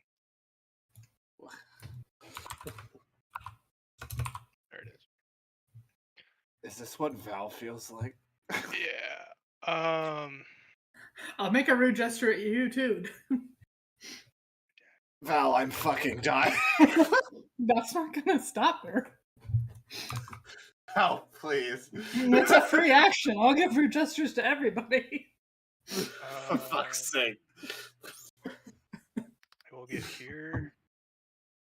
How far is he from here? Ready?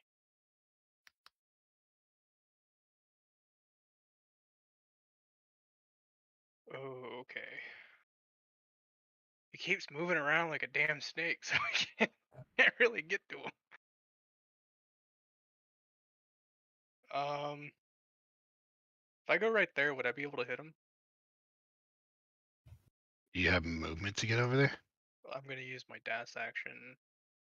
Is what I was gonna do. So I'll be here, and then action surge maybe.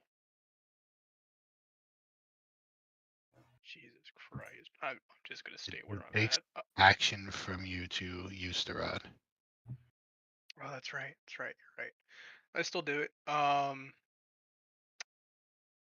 Fuck it. Bonus action. What's it called? Giant Smite. Where now it's called Ruin Juggernaut. Whoops. Wrong one. But yeah, that's what it does. So I become huge.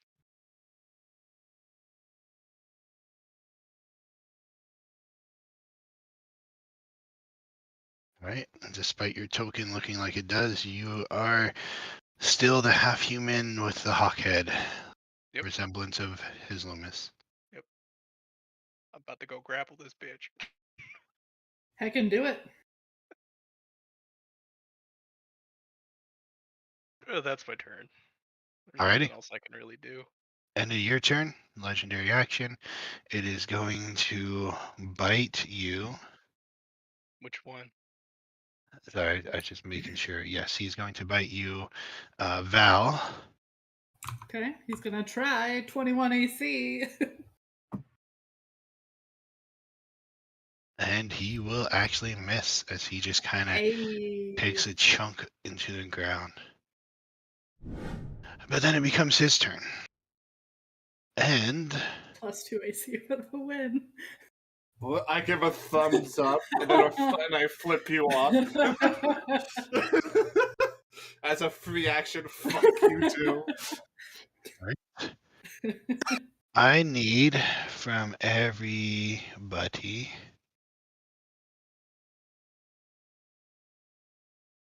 Please say dexterity check. I would love that. I would absolutely. Because love I definitely have disadvantage right now. I mean, evasion. I'm prone. Uh-huh. Uh-huh. No, I know. I'm just saying. I would love it. I'm not saying that it's the best move for us. You're being very Yeah, supportive that's right. right now. from everybody. Hey, Let's what? see. You Wisdom. cut out there. Wisdom. Okay.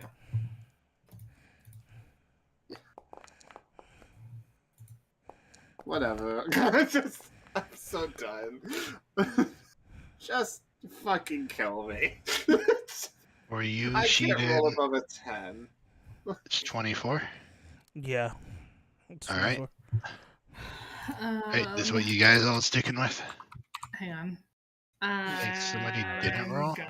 I'm gonna. Yes, 21. Okay, 21 for you. Yeah, Val. Leo's didn't go through. Even know what the hell I rolled. You should I see know. if refreshing helps. Wisdom saving throw. I could see my dice on there, but it just stuck. Yeah, refresh. Yeah, I'm going to.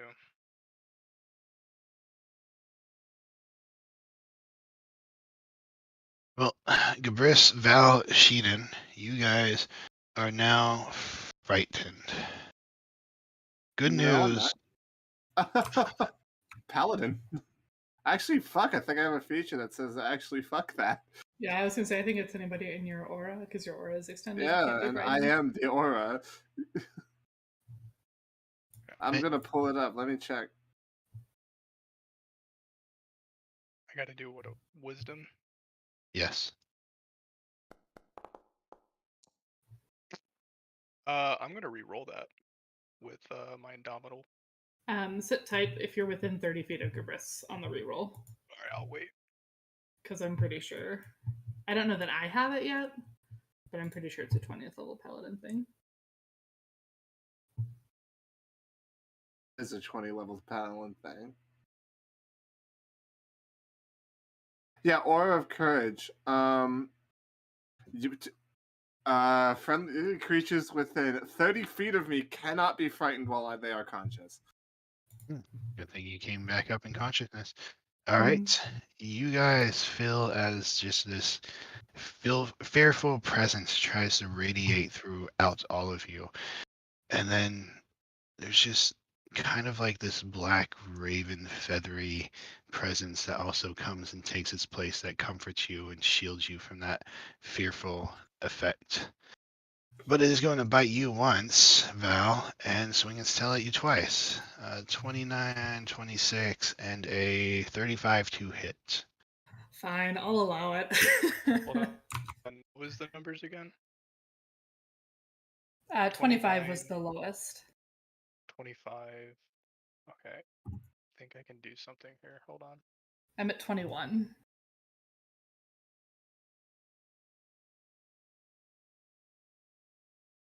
I'm gonna use. This may make one fail. I don't know, but I'm gonna use the runic shield as a reaction to force you to do a reroll on one of those, and you have to take the new roll.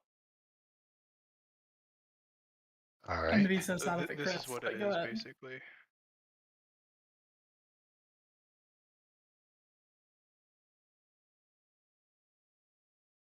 I believe he's within 60 feet. Didn't check that. Yeah, he definitely is. Ready? So you do that.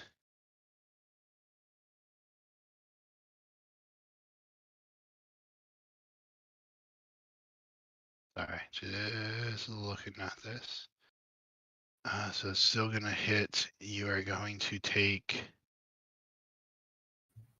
36, 27, 36. You have anything special that's gonna like half your damage or anything, Val? I'll use Uncanny Dodge on the last one there with the 36, so that should change it to an 18.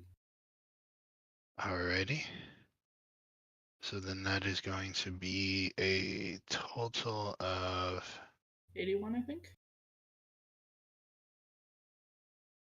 yes. Excellent. As he just bites you, slaps you with his tail, you watch as your companion Leo tries to protect you with his shield, and he just still smacks you. It's all good. I'm still up.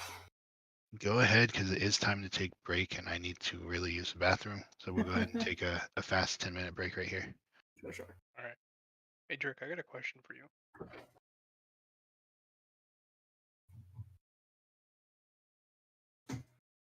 Video question for? I'm gonna ask Drake, is there any way that he can negate damage through his Drake? I don't think he can. I think it's only like elemental type stuff, like poison, that type of stuff. Yeah. What I should have done was invoke the Cloud Rune and have it hit me one of those attacks. Because I would have taken half damage. That's what I should have done. That's okay. For what it's worth, I would have been in single digits without the Uncanny Dodge, but I still would have been up. I've got 23 hit points. Yeah, because what did he hit? A 30-something? 2 30s, right? Or was it 3? There was I think it was a 25, a 29, and a 36. If I took the 36, I would have gotten 18. You could have half the other one. That's what I should have done. Yeah, that's okay. So if I should just come back. Somebody said something about, oh, watch out for that level 20 paladin ability. That's actually completely worthless in this fight because he's none of the types of monsters that I can do anything against, and if I banish him, he's just going to come right back here. So yeah, the thing is we don't know what he is.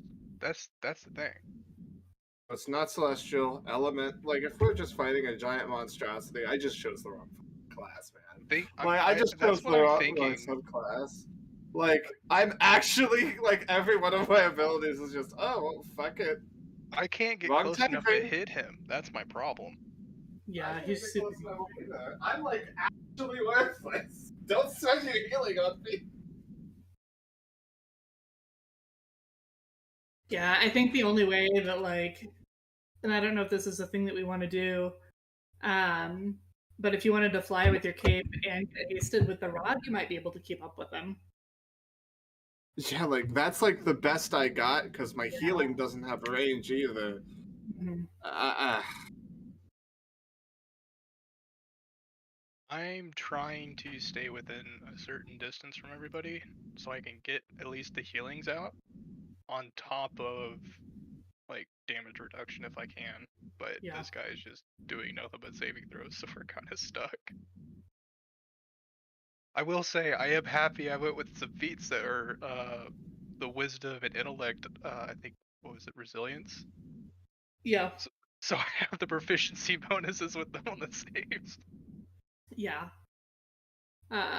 This is a hindsight thing, and I'm not mad about it. But if I'd known that we were like just gonna have one more session after we level up, I probably would have done resilience instead of skilled, because I figured we'll have some skill monkey things. Because for the most part, like we've been doing pretty good in combat stuff. Yeah, I mean, you guys, when you hit level 12, you got the extra ability scores and stuff. Mhm. I didn't get that because I took multi-class, so I was one level behind on that. But Mhm. I'm kind of happy that I did get it because that allowed me to pick up the resilient stuff and be more of geared towards the end fight. I'm so stupid. I have extra attack. It doesn't get sneak attack the second time, but I need to remember that. But you can smite. No, I get can't. It has to be a melee weapon for smite. Like I said, if he's close. I just want to get close enough to where I could use 3 attacks against him. That's all I want to do.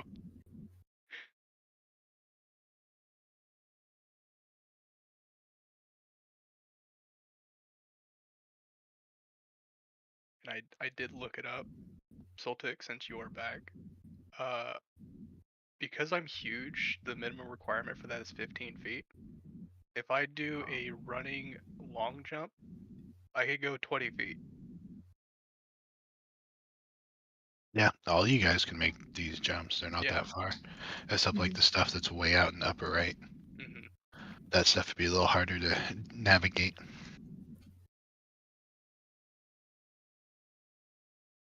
But you should do it. Go over there.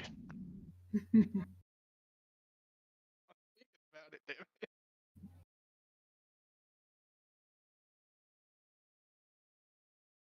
I could just about make that. I'll be short.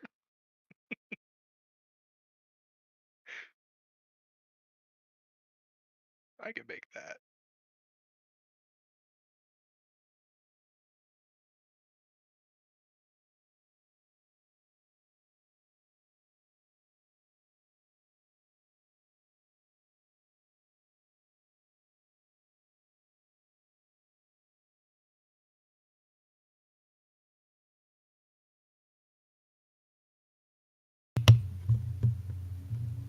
Oh, looks like we're all back. Cool. Go ahead and close that down. Alrighty. Cabris, it is your turn. One moment.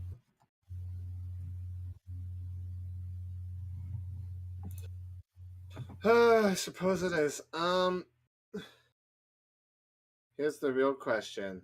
Can I forego the using half of my already halved movement to get up by just straight up activating the frickin' wings? Just having that take me up, or is that no? What, like a bottle rocket? Kind I of. mean, sure, if you plank on the ground, have them come out of your back and just start flapping, yeah, sure. You see Cabris T-pose. You could just roll over and then just scrape your face No. on the ground until you start No, flying. I have a helmet for just that reason. Fuck you. I thought of this beforehand. Basic safety gear. Anyway. Did you think of it beforehand, or are we just capitalizing on the decision? Doesn't matter. Anyway. Stupid question. We're gonna do a flyby over here. Hey honey, die less. And it just gives you 30 HP.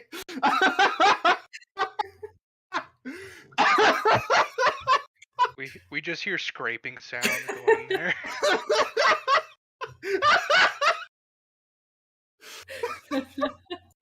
There's Dumb now a shit, trail going that way. Dumb shit McGee is at it again. Finally, watch me. I feel like the thought that has to cross her mind is, why did it have to be him? It's a question you've asked yourself at least every time. 1,000%. Carry on. Cool. Let's just. Oh fuck! I didn't mean to do that. That unfortunately misses. Does that hit though? That does indeed hit. Cool. I'm gonna be sprinkling these with smite, by the way. That will miss. Oh boy. No. What's my smite again? Because I keep fucking forgetting. I think it's just 1d8 per level, right? I think so, yeah. Yeah, maximum of 5d8. Cool. How many fucking ones were in that one, right? Anyway, so that's the Sunblade smacking the shit out of him as I across the ground. This is your new cut now. 34 14, points of 6, damage. that's 20, plus 14, 34. 20, yeah. I'm sure some of that is halved, but that's all radiant. Alright. You hit him. You watch as your blade tears through him, and you see just the dark matter that's making him up just kind of telling behind your sword as you just come through and damaged him. Not as much as you hoped it would. I will be safe to say to all of you, just know from now onwards that he's taking half damage from everything you guys seem to be throwing at him. Anything else you wish to do? That's bonus action, that's movement, that's me stabbing the shit out. Yeah, I got nothing. Alright, that's you talking to Val. So layer action. See, if I put this onto you, he will be out of range. You. Oh, okay. Val. No, that doesn't. Okay. So, kind of where Val is standing in this area here, you guys watch as that abrasive dust whirlpool starts up again. I need the two of you, Val and Leo, to give me a dexterity saving throw.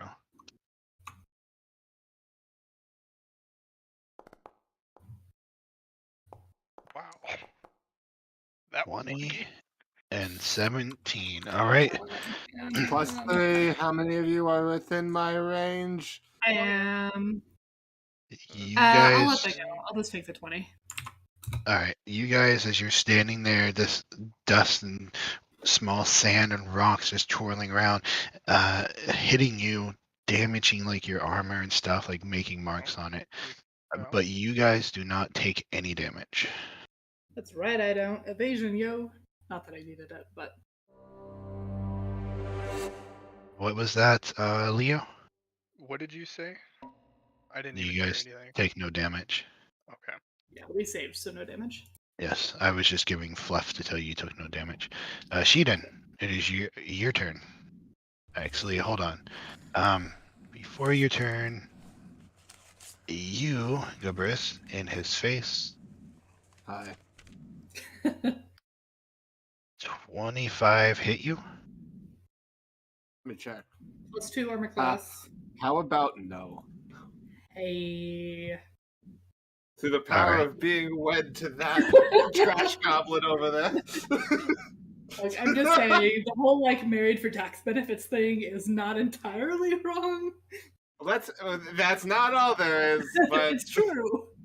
All right, well, this he is goes. definitely a Hail Mary marriage. He goes to sink his fangs into you. You just seem to have this protection of love and God and anime on your side that just bounces off of. It is now your turn, Sheeted. I've got the power of love and God on my side. Oh, I don't know if we don't have anime. Is it really worth it though? You're right. I should just actually. He falls off in the fucking ashes. It's the puppet show is what really counts. I'm gonna smack you with a fucking muppet. What are we doing, Sheeted? Sorry. I'm going Okay. to use my action to cast my Drake. Which Alright. would be right in front of me here. If it lets me even do it. Hashtag Team Ed forever. And I'm going to hop on him. Alright. And then tell him to fly me away. And I'm going to fly over here. Hey, what's his total movement? 40. 40, alright. I'm going to be Slight here. And then decision 20 making feet thing up. is maybe be careful about being in a straight line. If that is the thing that wants to like change where you land. Yeah, well, I'm 20 feet up. Okay. I will put 20 onto your Drake to signify that's where your Drake is. At the end of your turn, I'm gonna bite at you again, Gibbers. Cool. Alright, that 32 will hit you. Hmm. You will take 33. Go ahead. Do I want to use it again? I was gonna say if you've got it, then No, I already used my reaction, so I can't. Never mind. Alright. Then you will take 33 points of piercing damage, if that makes a difference for you, as it bites into you, and you also take an additional 27 as it deals force damage biting into you, for a total of 60. Cool. Technically 57, I know, impressive because of heavy armor master. Oh yes, that is true. Yes, of course, very important for the HP. That was the end of your turn, right, Sheedan? Yeah. Okay, so Val, you are up. alright. We are gonna just lay into him because I am good at DPS if I can hit. I'm gonna stay where I'm at and use Sorry, hold my on.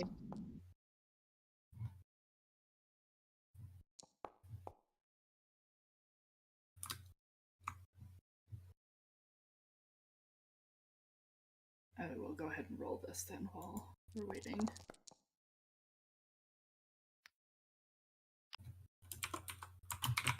Is that 235s back to back?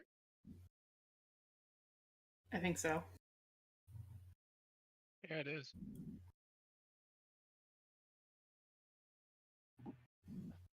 Sorry about that, solicitators. No worries. What's going on? If a 23 hits, 23 will miss. okay, then he doesn't take any damage. You get 2 attacks, though, I thought I heard you say. I do. Thank you for that. I'm gonna get used to these at some point. Well, That's unfortunate. you shoot me in the fucking back. No, we'll still miss. 15 will miss.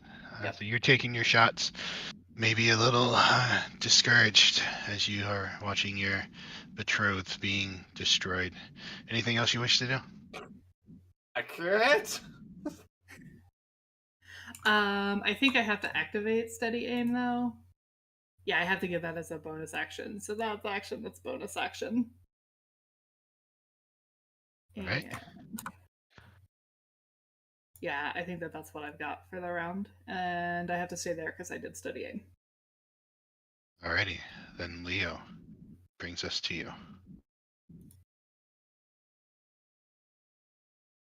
See here.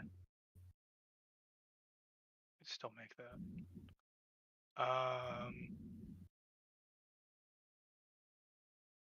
No, I think that's better.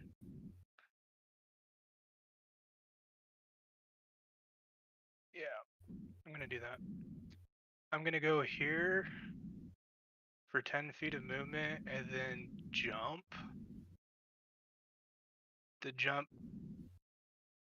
20 feet right there, just barely missing the bridge.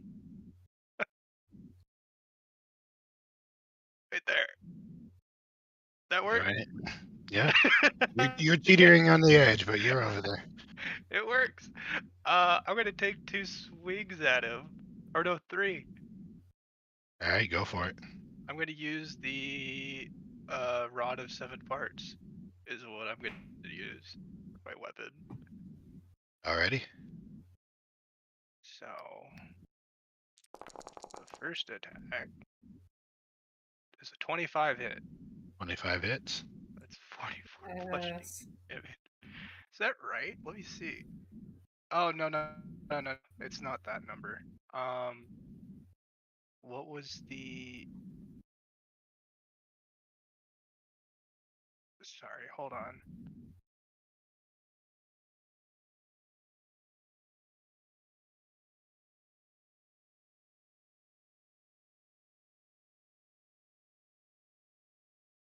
Three plus my attack, so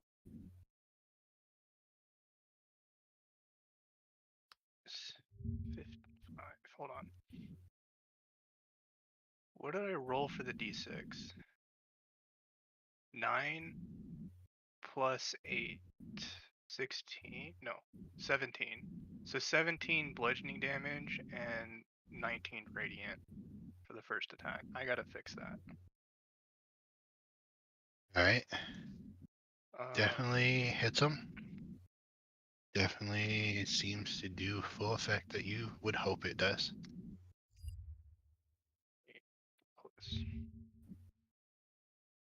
Okay, I think I fixed it. And then my other attack. 20 will to hit. miss. 20 misses. I'll attack him one more time. Natural fell will miss. Yep. I'm gonna re-roll that with lucky. Alrighty. Yeah, I'm gonna spend a luck point. So 9 plus I think 11. 9 plus. Yeah, that will miss. Action surge. 3 more attacks. As expected. Go for it. I'm gonna bonus action rage too. That's what I'm gonna do. So action surge. 25 to hit. 25 will hit. So 22 points of damage. Alrighty. Another attack.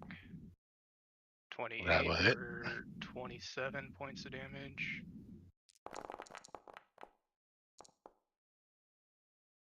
$22 to hit. 22 will miss.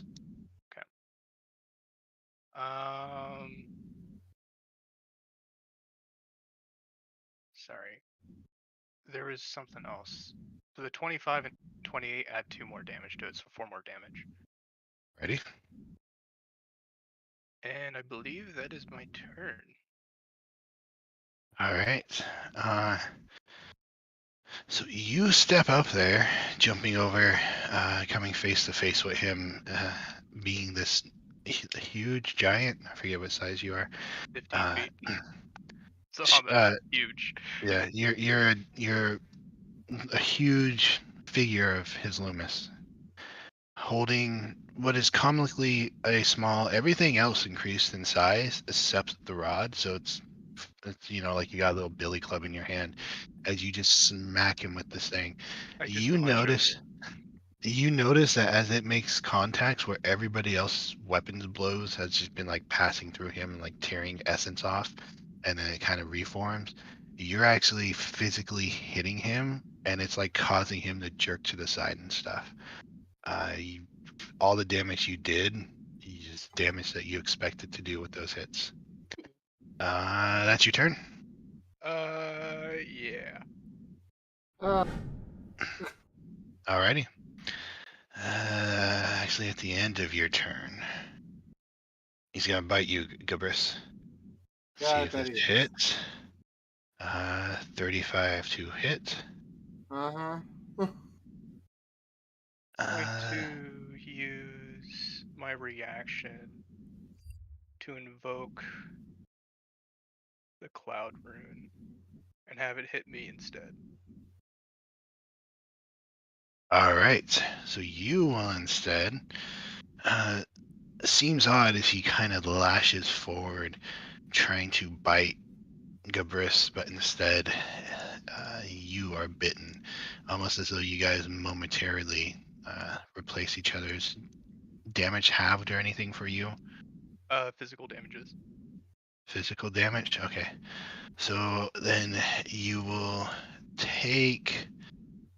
That is going to be 16 piercing plus 25. Yes, 25 force damage for a total of 41 damage to you.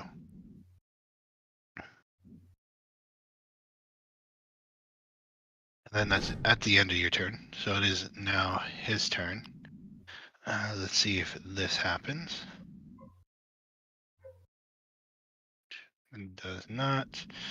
Alrighty. We love to see it. We love to see it, or not see it in this case.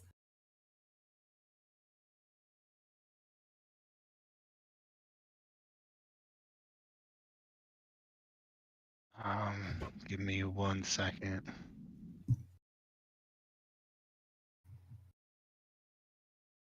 No, I don't want to do that. That's lame. Also, just a quick thought, and if you're not wanting to update it on the thing, that's totally cool. But are you updating his hit points because he hasn't changed color in a while, even though we've hit him? I am updating his hit point. Cool. I Is- just wanted to check. Leo is the only one that could do substantial damage to him. This is great. Yup. This is Like, I'm just gonna great. say, This is 25. so good. I love this. 25 This is damage isn't terrible after it's out. I'm That getting is back to the me names. not taking the what's it called? Great Weapon Master, so I wasn't risking the -5 for the +10. Mm-hmm. Oh wait, he takes more damage than that. Sorry. Because Okay, of what does the he take? he takes how many hits did I hit him with? 1, 2. Including the first one, the first accent shirt. So 1, 2, 3 hits. So he takes an extra 3d10 damage. All right, roll it up.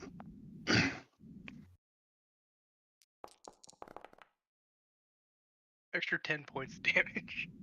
Hey, 10 points is 10 points. Let's see if it changed. Bonus Nope. damage, Okay. of course. Yeah, that's because of this. All right. He is going to, looking at you two, he is going to bite you, Leo, for 35 to hit. You roll that at disadvantage. I will.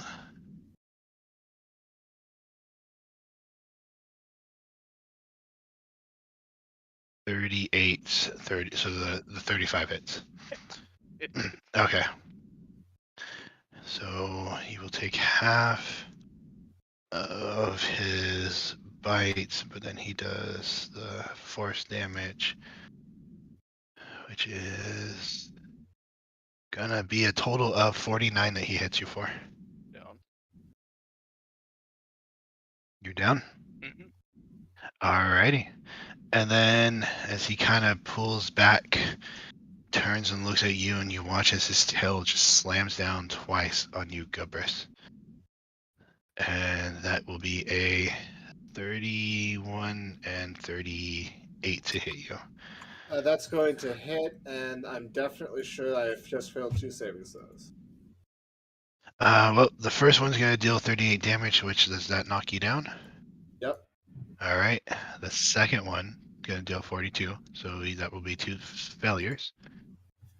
And as you guys are watching, Gabris and those of you conscious, and Leo standing on this rune here, all of a sudden the blood starts pouring out onto it as they lay unconscious, and you watch as it just lights up like the Luxador in Las Vegas is shooting this really bright light into the sky. And Gabris, saving throw from you. Let's see if I die. You have a hero point you can just spend to make it where you succeed. That's One of true, but I any just want to see where the fates lie, because at this point, I'm not. None of my shit works. I can Two- only two heal. I'm only saves or dealing one damage save, at two half. heals? Like, legit. Like legit. I'm pretty much fucked. There's nothing. There's not a lot I can do here. I have 2 failures and I have 1 success. Next. Right. Val and Sheedan. Let me look at this layer effect again. You guys once more feel like you just get heavy and sunk to the ground. Your movement is half speed. That is the layer action. Sheedan, it is your turn.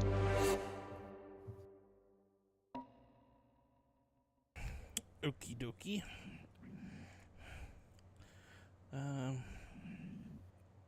As you watch the whirlwind disappear.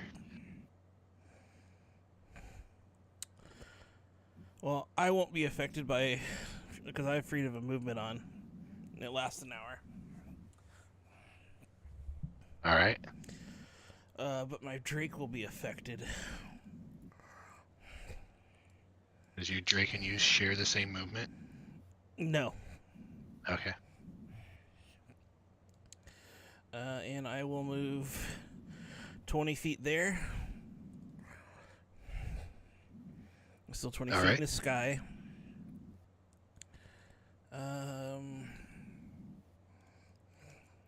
Whoa. Wrong one. How tall is he? Like a compared... He's like immense. He's like, you're just looking at this head that's like the size of a 3-story building, just sitting there looking at all of you. Alright. And his body trails off into the astral sea. Okay. Well, I'm just gonna attempt to shoot him with my dragon wing bow. Alrighty. Give it your best shot. 31 hits. Is that your total damage? Yes, for that first shot. Then I'll roll again.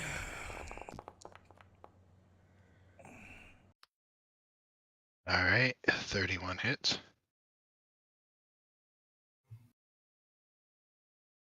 Let me see. I want to see if I can do this before or afterwards. Before. Okay, never mind. Hey, look, you killed him. Just joking. Let's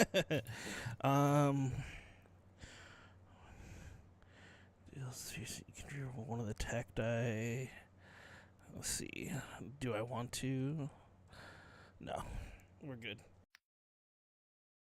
I guess that will be my turn.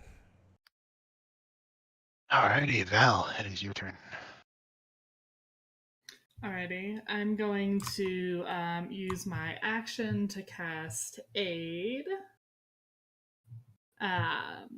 which is going to get both of them up. You got 5 hit points, boys. And shooting you also will gain 5 hit points. It also increases your hit point maximum by 5.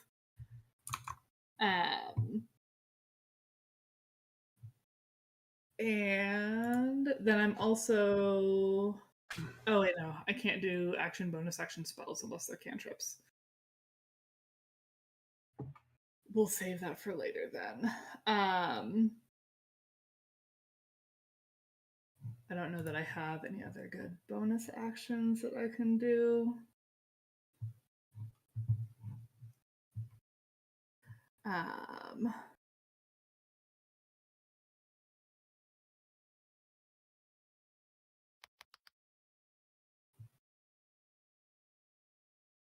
Because I think my healing stuff is all action otherwise for Paladin and Aasimar stuff. And I'd rather get both the boys up.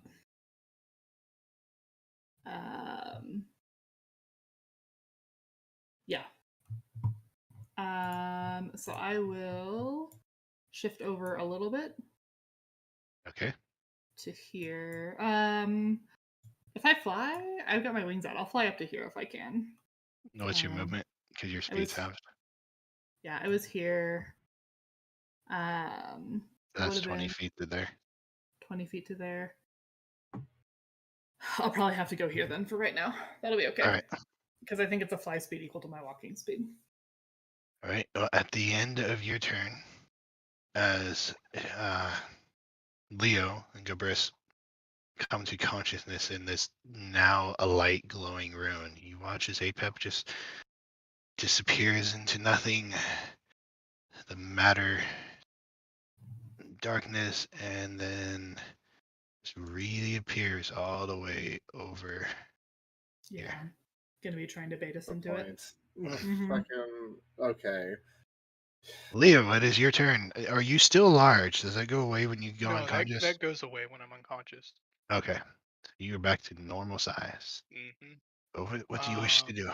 Am I affected by the half speed? Yep. Damn. We will put you as you were right there. Okay.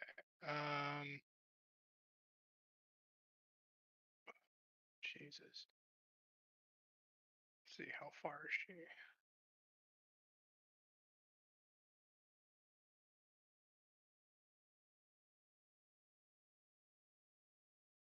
All right.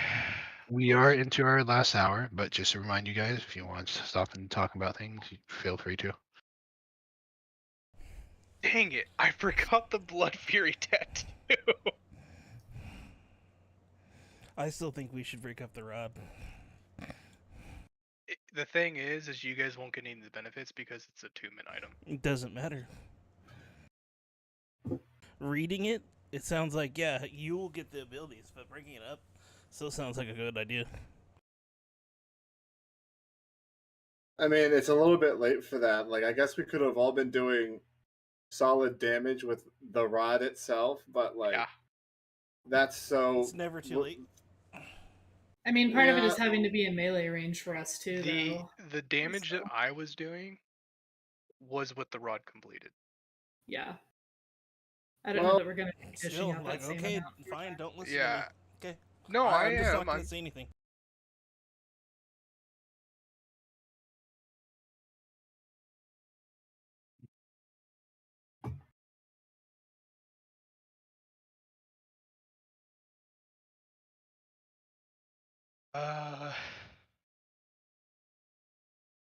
So, what would it take for me to break up the rod currently? The rod is a solid piece, reformed item. I mean, if you want to try and break it, I mean, you can do whatever you think would break it. But it's not like Legos stuck together. You can just pull Yeah. apart.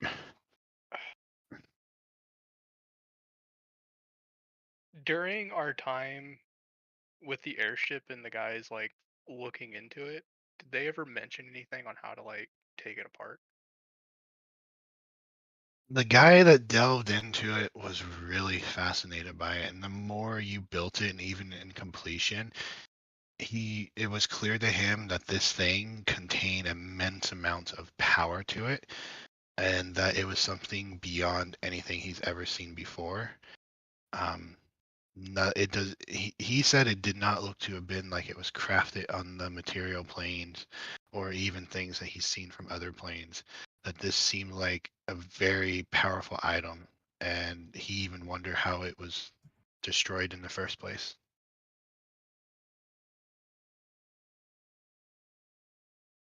I'm gonna try something here.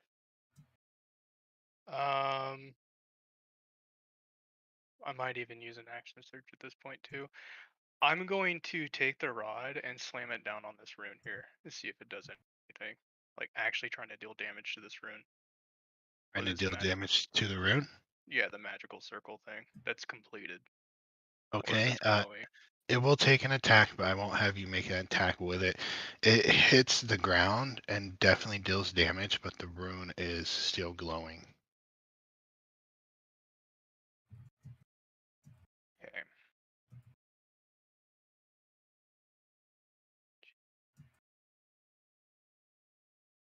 And I'm half movement too. But you guys always got gut checks. I give this to you guys as free things to do. Can I do a gut check to see if I hit either these runes, the one in the middle or the corner with the rod? Would it do anything?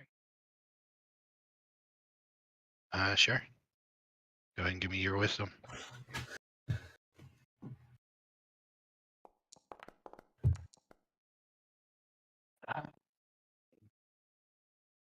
Having looked at it before, thought about it before, attacking it before, and then coming over here and attacking this one with the rod, probably ain't gonna do anything.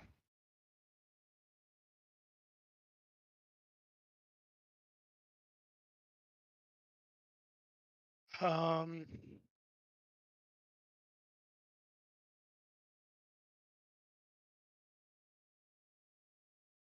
gonna use a bonus action to get wind. What I'm going to do first.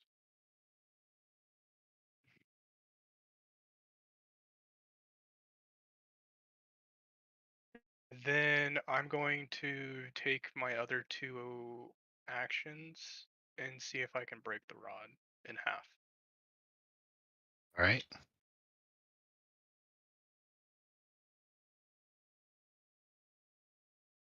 Go ahead. Roll me 96 d10.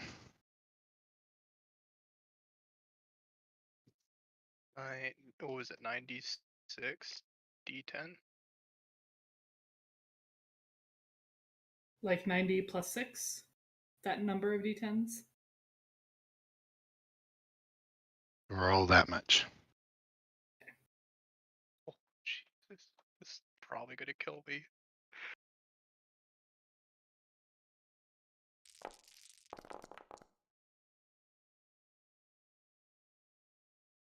Uh-huh.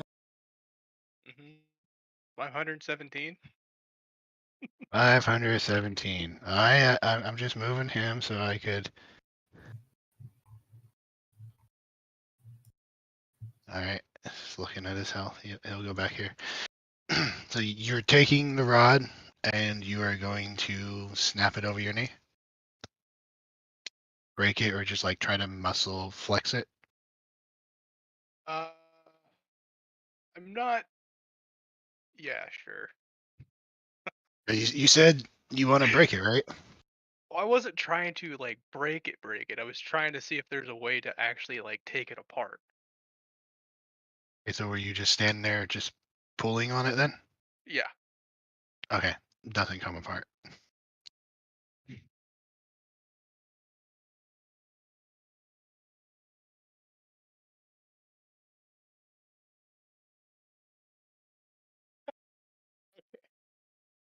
Oh my god, this is gonna be stupid.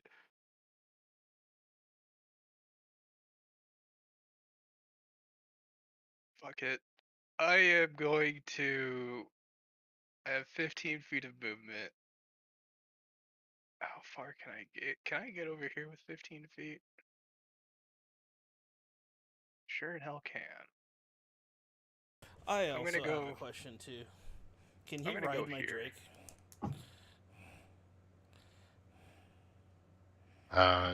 What does your Drake say?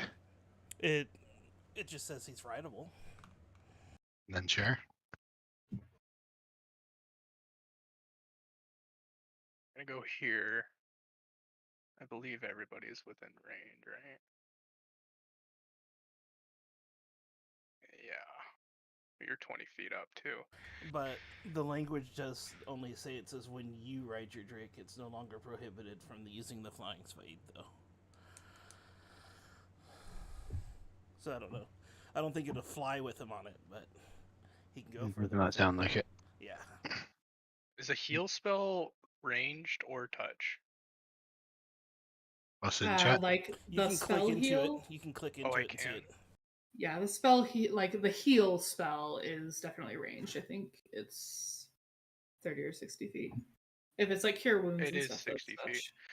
Okay, so I don't know. Am I allowed to do that since I took 2 actions to do something? Am I allowed to cast a spell with my last one or no? Did your actions like count as actions, or like did they consume your Well, attacks? I basically hit the ground and tried pulling the rod apart. I think that's a Sodic call, whether or not it was like attacks or actions.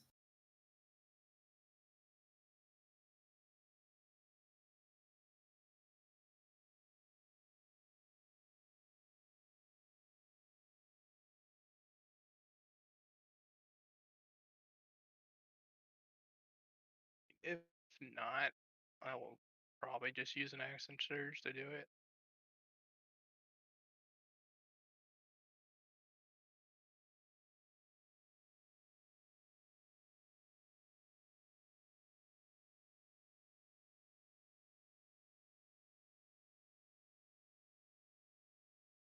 All right, sorry about that. I am back.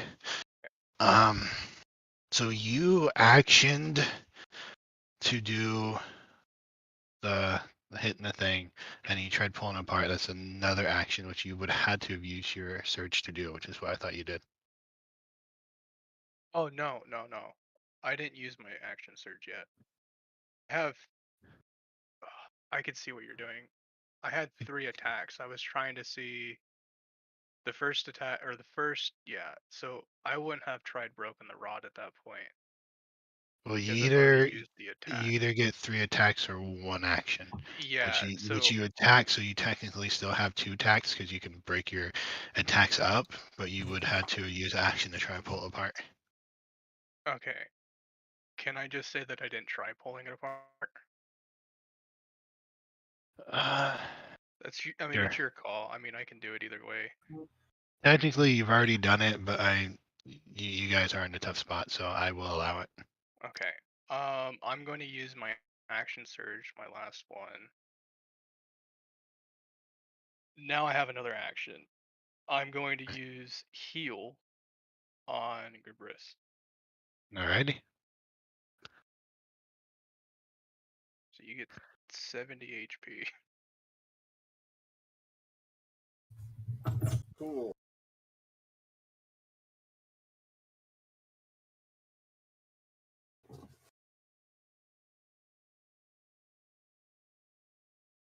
And is that the end of your turn?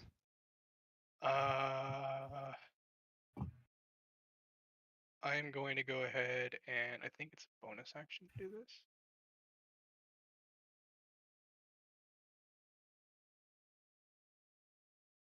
Yeah, I'm going to use my bonus action to invoke my last rune of Hill Giant to get resistance. Alrighty. And that's my turn. Alright.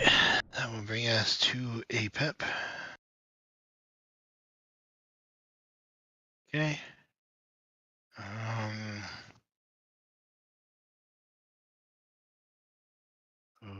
Let's see.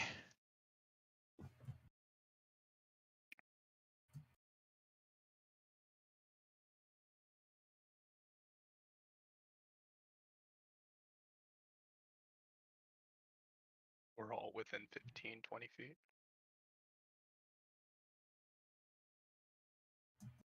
Right here is going to.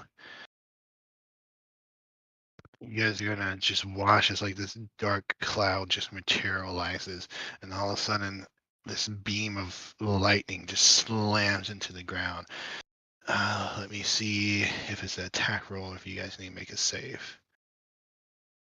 Okay, you guys need to give me a dexterity saving throw. You guys being Leo, Val, and Gabris. Okay. Can I just? Okay.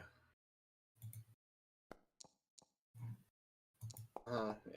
I'm going to use Lucky to re-roll that again. All right.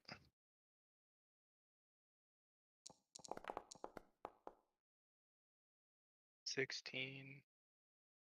I'm going to use a hero point as well.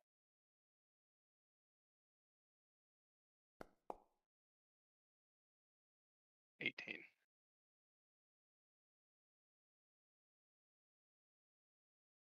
All right. 18.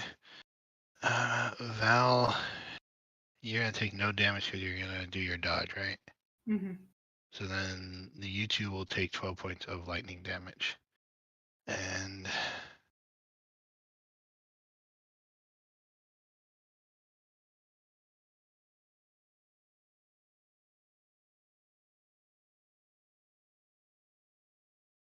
Actually, Gabrish, you will not take that damage, so you can go ahead and add that back.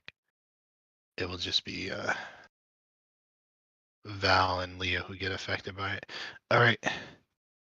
That is his turn, as it is all he can do. Gabrish, it is your turn. And that storm stays there. The cloud stays there. It doesn't go away.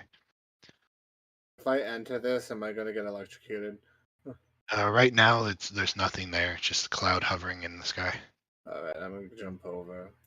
All right. Cool. Shit. And I'm gonna heal Leo for this much.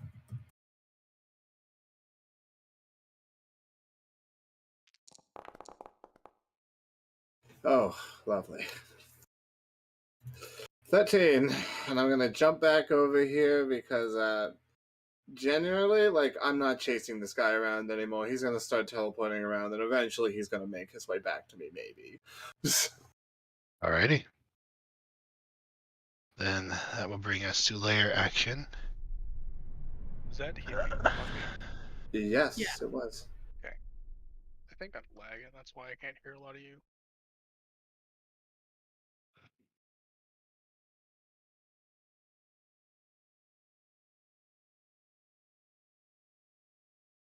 Right, I need dexterity saving throw from you, Leo.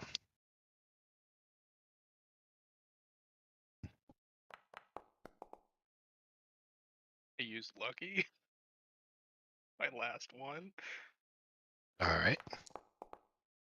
Well, not much better. I'm just gonna leave it. Okay, you will take 9 points of slashing damage as you watch one of these whirlwind storms pick up again, just tearing into you. Is that half? Half because you got resistance. Mm-hmm. No, then you will take 4. Okay. That is layer action. Sheetan, it is your turn. Whoops. All right.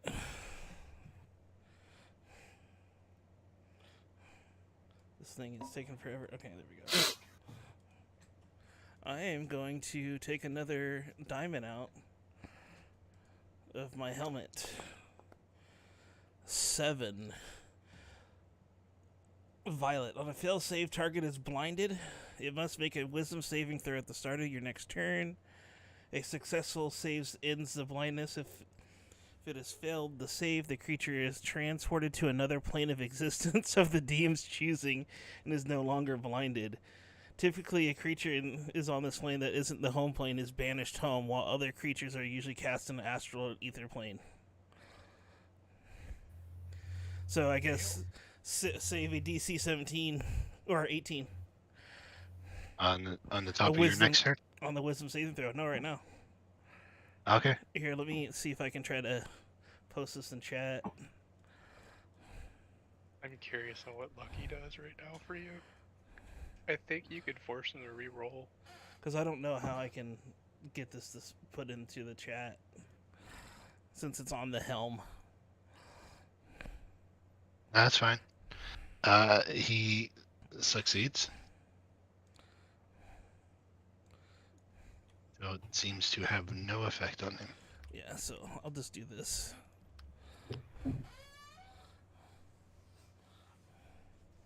Okay. Well, that was my action. And I will move the 20 feet this way. You guys have full movement now. Oh, okay. Because well, it's the sandstorm that's currently on Leo. I see. Well, I'll move back. I'll just move here. And that will be my turn.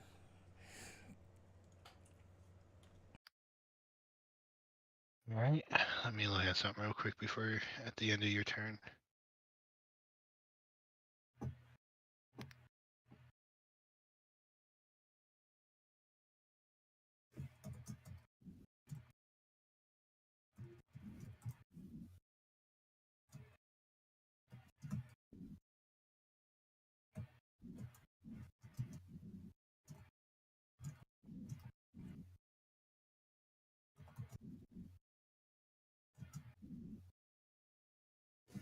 At the end of your turn, go ahead, Sheeden. Give me a wisdom saving throw.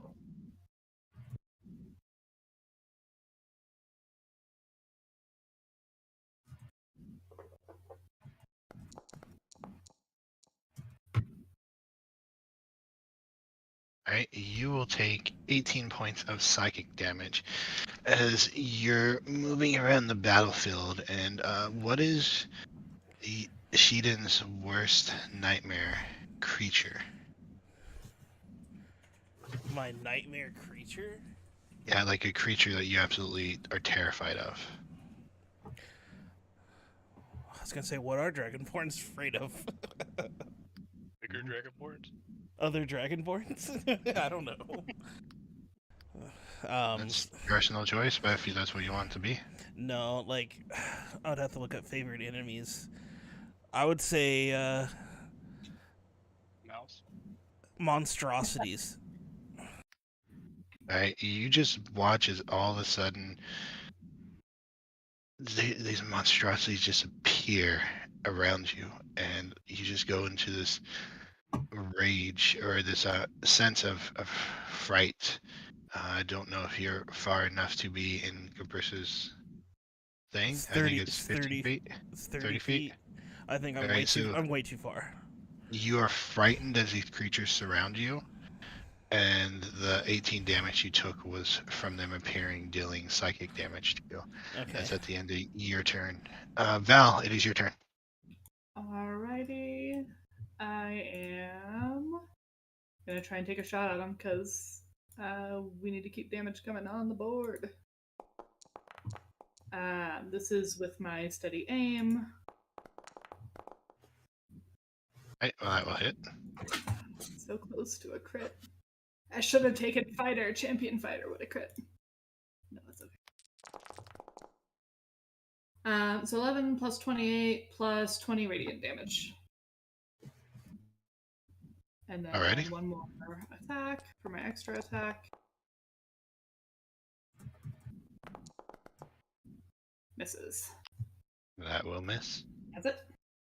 All right, Leo, it is your turn. I do. Now this is a bit dumb question because I've already somewhat have an idea what's gonna happen. But can Leo make a roll on what will happen if he breaks the rod? Give me. I mean, are you proficient in Arcana? I'm not proficient. I do have advantage. Okay, then you can give me Arcana, or if you want, a gut check.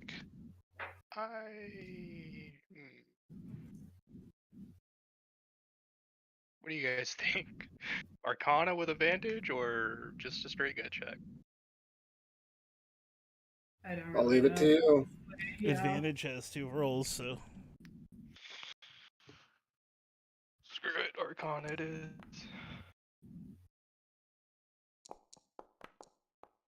It's 11. You have not the slightest idea of what this would do as an overall effect. I mean, you are above a 10, so you know, not stupid on the subject. Never having broke a magic item or anything like that, you just not 100% sure. But you can recall back to your time in the army as a soldier where you would take and break stuff open and the contents would just spill out all over the place. And you're just thinking about, as you look at this and remember being told by Dralit, the guy who was inspecting it, that it contained immense amounts of energy or power inside of it, and not 100% sure what it would do, but you think breaking it open might let that spill out.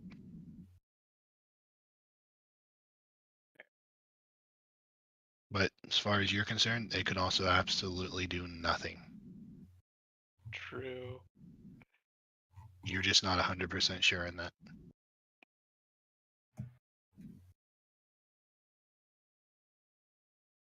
Oh god, I'm so stupid if I do this. It would be a change of pace.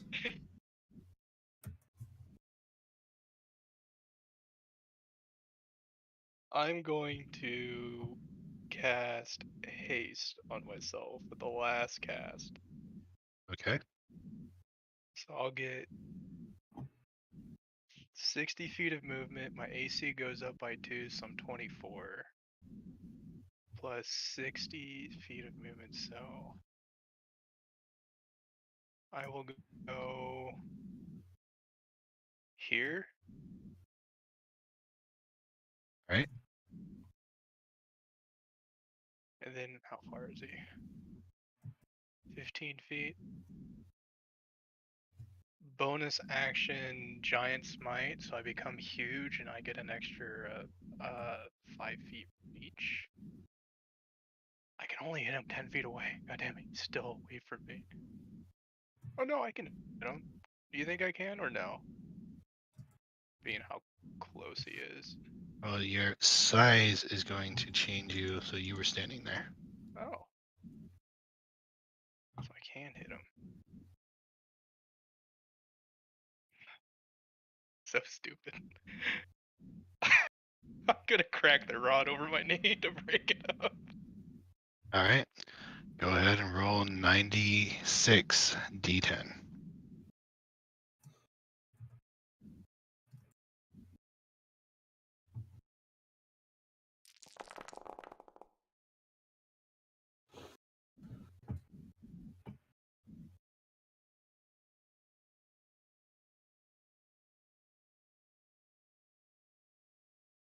Yep. Yeah, so 100% this time. You're not Yeah, pulling my leg, you 100%. take it and you No. break it.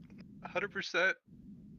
You all watch as Leo just turns into his giant form again. A little hard to see, but you see this tiny rod in his hands, this humanoid body, hawk head, wearing the armor that he has been wearing, and he takes it and just snaps it over his knee. The second he does that, there's just this blinding flash of lights. Gabris, you wake up from unconsciousness and you look around and you're just like sitting in these marbled halls. And there's a gray tone to the marble. Looks kind of dreary, kind of architect that you have seen before in your temples. You actually see people like you moving around and doing things. On the very far side of where you wake up, of this hall, you see just this marble throne sitting there, and upon it, a very familiar figure. As you walk up to her, she takes out your hand, she holds out your hand, and you take it. And she says, "I'm sorry that you lost your life, but just know that you completed your task." Shiden, you awaken and you find yourself in just this like magnificent giant cavern and dragons and dragonborns everywhere. And you see on the far side, just kind of sitting upon this grand hoard of treasure, this metallic dragon with all these metallic heads. And as you approach them, you are also told that you have met your demise, but you have accomplished your task in doing so. Leo, you awaken and you find yourself just kind of in like a barracks chambers where the soldiers would be taken when they were wounded. You get up and you kind of walk out and you're looking around, disoriented about where you are. Last thing you remember doing was snapping that rod over your knee. But eventually you see somebody kind of walk by and you follow after him. And you find your way just through these magnificent grand halls. Would Leo have ever went to a temple while he was still alive, of Ion?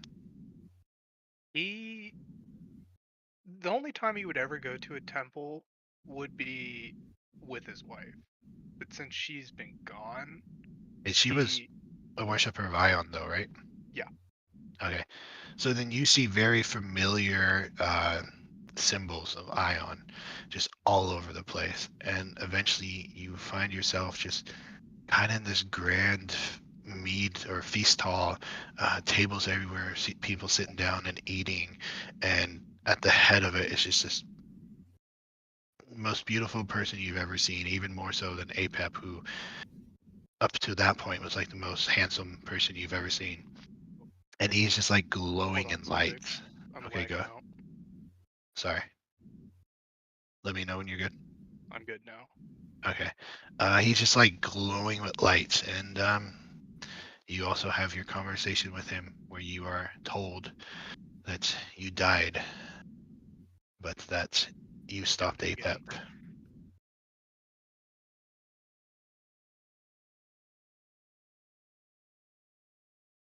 You good? All right, go ahead and try.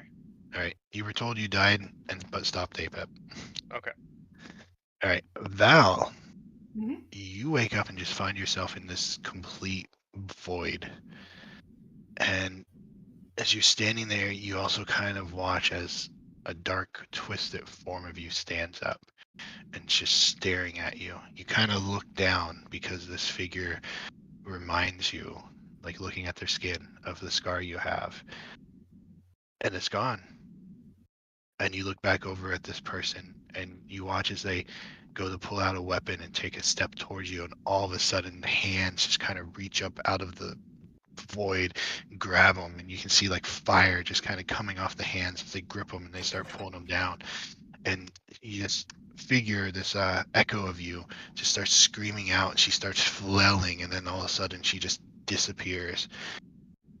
And as you're kind of just standing there like wondering what the heck happened, a hand touches your shoulder, and it is what you would know to be a celestial being, an angel.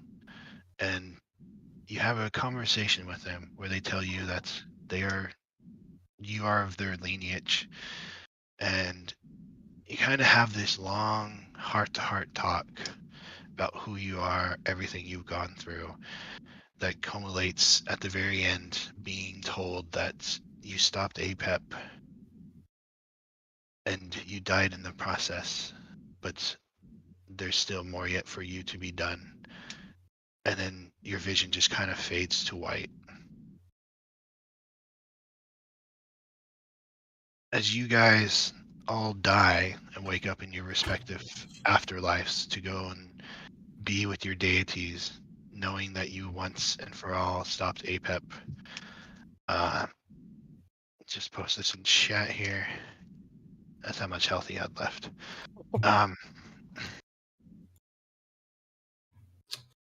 All of a sudden, back in his Loomis temple, there's the three blue figures, the Vidalcan, hanging out.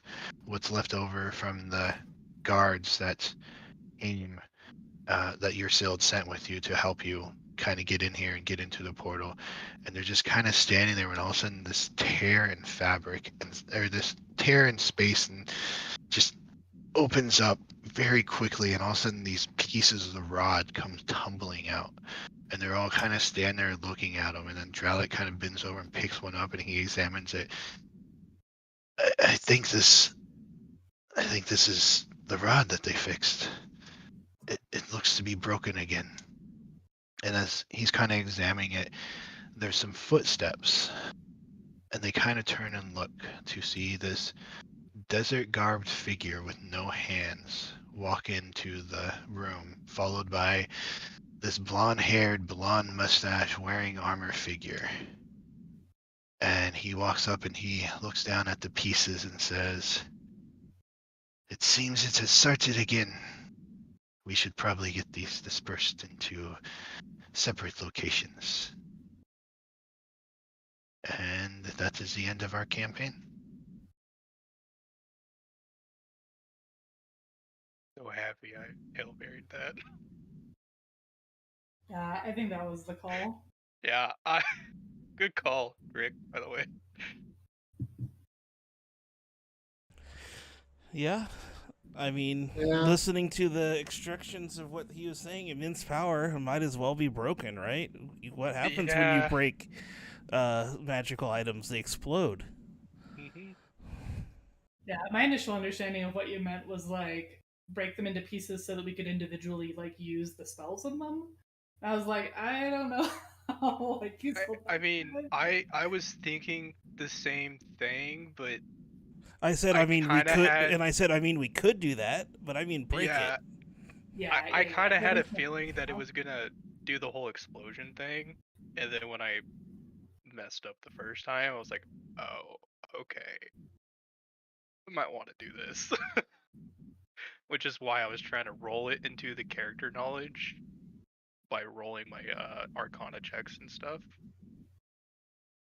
Yeah, It all worked out in the because end. we don't know the range either way. Anyways, we could have killed him the first time, but we don't know.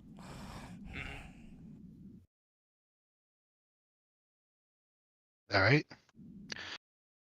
Well, that was you guys fighting APEP.